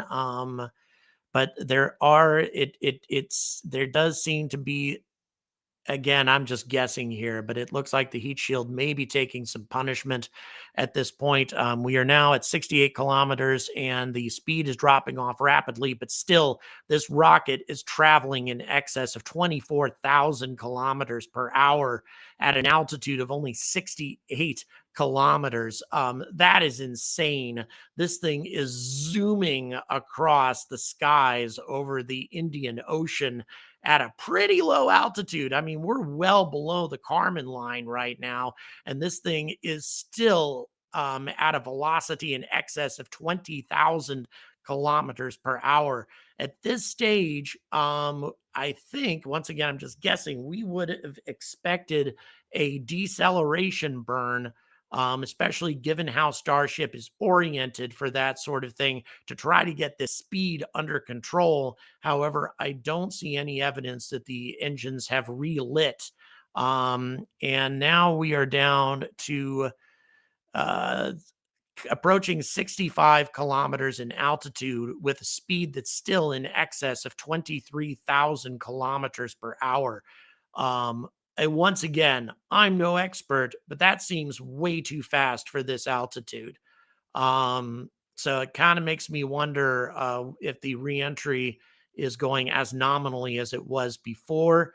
Also, the altitude is kind of stabilized too. It's a bit. The orientation is interesting. Once again, the current orientation of Starship is the orientation that we would expect to see if they were going to fire the engines in a deceleration. But we haven't seen any evidence of the engines firing, and Starship is still blazing across the skies over the Indian Ocean at speeds in excess of 22,000 kilometers per hour at an altitude of 68 kilometers. And I haven't seen the altitude change for some time. Makes me wonder if the altitude, the altimeter is accurate here. Starship may indeed be losing a lot more altitude than we think. Give me a second. I'm going to see what's going on.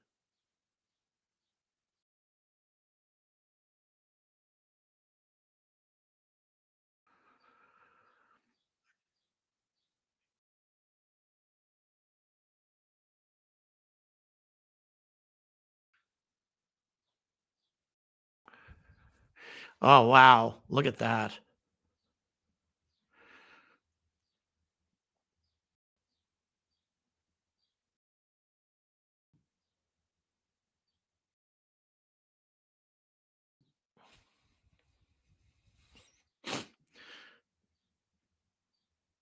All right, here we go. We're about to get started with the landing burn. So this is the key moment. Starship's going way too fast right now. Oof.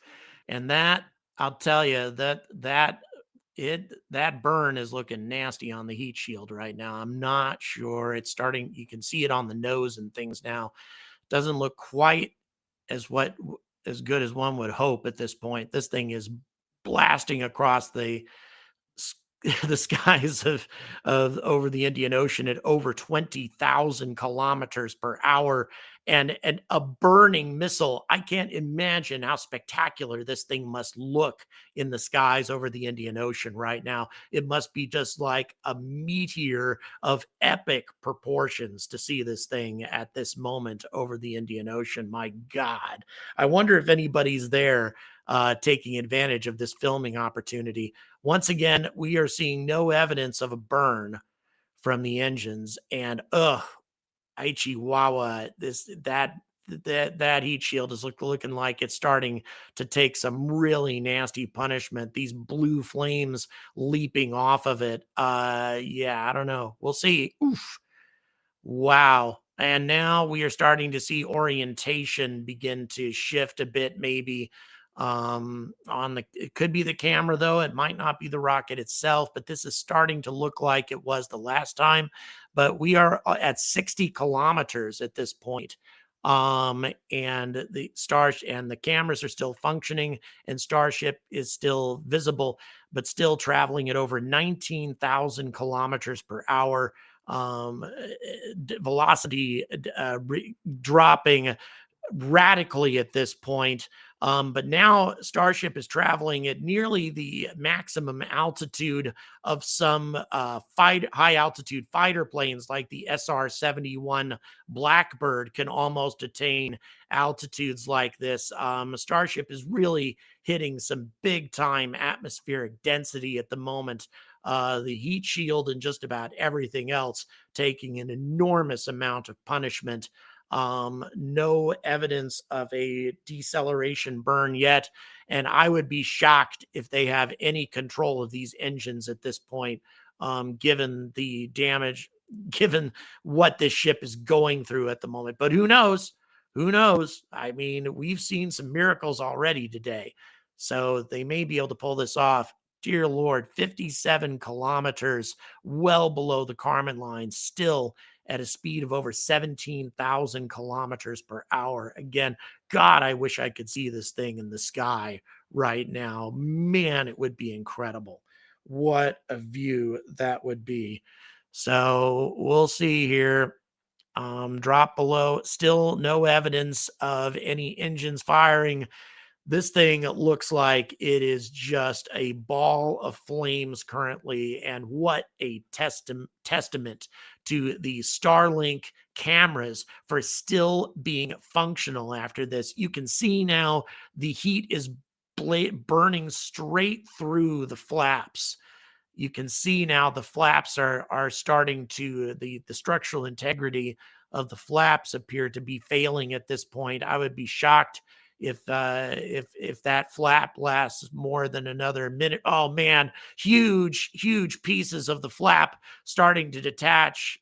Starship is beginning to come apart at the seams, still traveling over 15,000 kilometers per hour at an altitude of only 55 kilometers, which is unbelievably dense atmosphere for this kind of velocity. You can see the flap is about to separate. The fact that we are able to see this right now is mind-boggling. Again, just a testimony to the incredible capabilities of Starlink and these cameras. My God, it's unbelievable. But yes, pretty obvious at this point that this is not going as planned. And that there's no way that I think we just lost the flap. I think we've lost that flap. It quite an amazing visual to see the heat literally burning through the stainless steel, burning through the heat shield, the stainless steel, and everything else. Just amazing that to see those details, and the fact that this camera still surviving after all this, but now at an altitude of a mere 50 kilometers or so, still traveling at 12,000 kilometers per hour. Unbelievable how fast this thing is going. Yeah, we're talking Mach 12 at an altitude of less than 50 kilometers. This thing is a fireball. And wow, for these cameras to still function is, I can't believe it. I literally can't believe it. What are these things? What are these cameras made out of? Neutronium? Jeez. How are we doing? There we are. And Starship has most probably burnt up at an altitude of 47. No, these cameras are invincible. I'm invincible. Unreal. We're at 46 kilometers and still traveling over 10,000 kilometers per hour. I can't imagine the amount of damage that Starship has sustained at this point. Still a ball of fire in the skies over the Indian Ocean. But these cameras are still working. I wouldn't be surprised if we're not going to see the Indian Ocean bubbling up past the camera lens here in a minute when it actually hits the water. I think it may actually even survive an impact with the surface of the ocean. 44 kilometers, still traveling over 8,000 kilometers per hour. I mean, seriously, guys, we're talking Mach 8 at only 43 kilometers. I can't imagine what that's doing to this ship, whatever's left of it. But we still have functional Starlink cameras. My God, just unreal, unreal. What they've managed to accomplish. Now speed dropping off tremendously here in the lower atmosphere. Now we are at about 40 kilometers, 40,000 meters. So about 120,000 feet. There are different types, SR-71s and others that fly at this kind of altitude, although not this fast. This baby's going Mach 6 or so. Lost signal again. Who knows, though? Maybe we'll get it back. These are the ultimate cameras. Dax, thank you so much for the $10 Australia. Thank you so much. Yeah, make the whole rocket out of Starlink cameras. Make the whole heat, just cover the entire bottom of the rocket with Starlink cameras, and it will definitely survive the re-entry. We still have telemetry. Traveling, it's now at 36 kilometers, traveling at just over Mach 4 or so. But now traveling at a speed to where the heating may not be all that extreme, whatever's left of the rocket anyway. We got signal. We got picture back. Oh, sweet mother of God. Sweet mother of God. I can't believe it.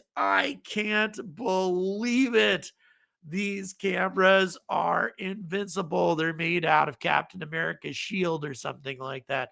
Mach 3 now at an altitude of 30 kilometers down to 29 kilometers. Unbelievable. This thing is going to be dropping to terminal velocity soon. Robert, thank you so much for that $50. My God, thank you so much. And also, it looks like we got 20 quid here just a little while ago. 20 quid. Thank you so much from Nurse Diesel. Really appreciate that. BJ Turon, thank you so much for your support. Really appreciate all these super chats. I think these cameras are going to survive until it hits the ocean. It is about to drop it down to subsonic. In just a moment, Starship will go subsonic with these cameras still functioning. And at this point, we are now we're at subsonic at 19 kilometers. So whatever's left of Starship, you can see the orientation is crazy ugly right now. But the speed, it's turning, it's flipping. Oh my God, it's still working. It's trying to flip. 14 kilometers and dropping. 13, 12. Let's see. It's trying to get it. I can't believe this thing is actually trying to execute a flip maneuver. I can't believe enough of it is intact to carry out a flip maneuver. It is in the proper orientation, roughly, in order to carry this out. It may be just functional enough in order to pull this off. 9 kilometers, and it is in the proper orientation.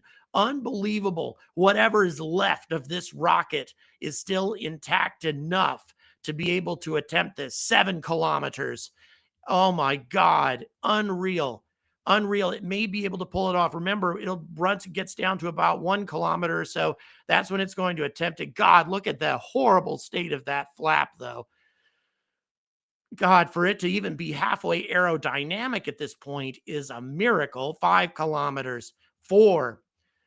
Getting real close, guys, traveling at 450 kilometers per hour, dropping rapidly. 3 kilometers, well over terminal velocity at this point. 3 kilometers. Here comes 2. Here we go. Landing, getting ready for landing burn. Can it do it? Can it do it with whatever's left of this rocket actually perform a landing burn? I don't like the, oh no, there it goes. It's trying 1 kilometer. Oh, no. Splash. Wait, no, it's doing it. Holy God, it's doing it. It oriented, but are the engines firing? Are the engines firing? The engines are firing. My God, the engines are actually firing. We can't say for certain. It's hard to say for certain what just happened here, guys. I didn't see any sign of the engines actually firing, but at the same time, they very well might have, and we don't have any evidence of what happened. An amazing accomplishment here from a rocket that was just down to debris at that point. I can't imagine the amount of physical damage this rocket had sustained during this descent process, but for it to actually have enough structural integrity to be able to perform that flip. Once again, we saw no telemetry to indicate that the engines fired, but they very well may have. It's hard to say for certain, but it looks like they might have, which again, absolutely miraculous, nothing short of miraculous. If you saw the damage to those flaps, and I mean, it was obvious just how horrendously damaged this ship was as it completed its descent. But still, the fact that it actually appeared to have made a flip turn and perhaps the engines fired, at least for a bit of time at that point. Hard to say exactly what happened there, because, you know, there was no telemetry to indicate that the engines did fire, but maybe they did, because who knows what kind of state the sensors were that were providing telemetry anyway. The fact that this ship was intact enough, had the necessary structural integrity to carry out what it did. I mean, kind of hard to call that a soft landing, because it wasn't really an intact rocket by the time it made it down. I mean, we saw how much damage the flap took. I can't imagine how much damage the rest of the rocket took, but still way, way, way better than I think anybody anticipated for Starship to have done everything that it just did. Truly astonishing. An enormous step having been taken forward by the SpaceX Starship program today. Clearly, as always, a long ways to go. But I don't think anybody anticipated that we would have this much progress made on this flight. Truly, truly amazing accomplishment. Congratulations to the SpaceX team. Thank you very much for tuning in. Please don't forget to consider supporting this channel on Patreon and also on PayPal. And I have a video being released right now about the sorry state of Boeing Starliner as kind of a grim comparison there. In the meantime, once again, congratulations to SpaceX. Thank you very much for watching. And as always, stay angry about space.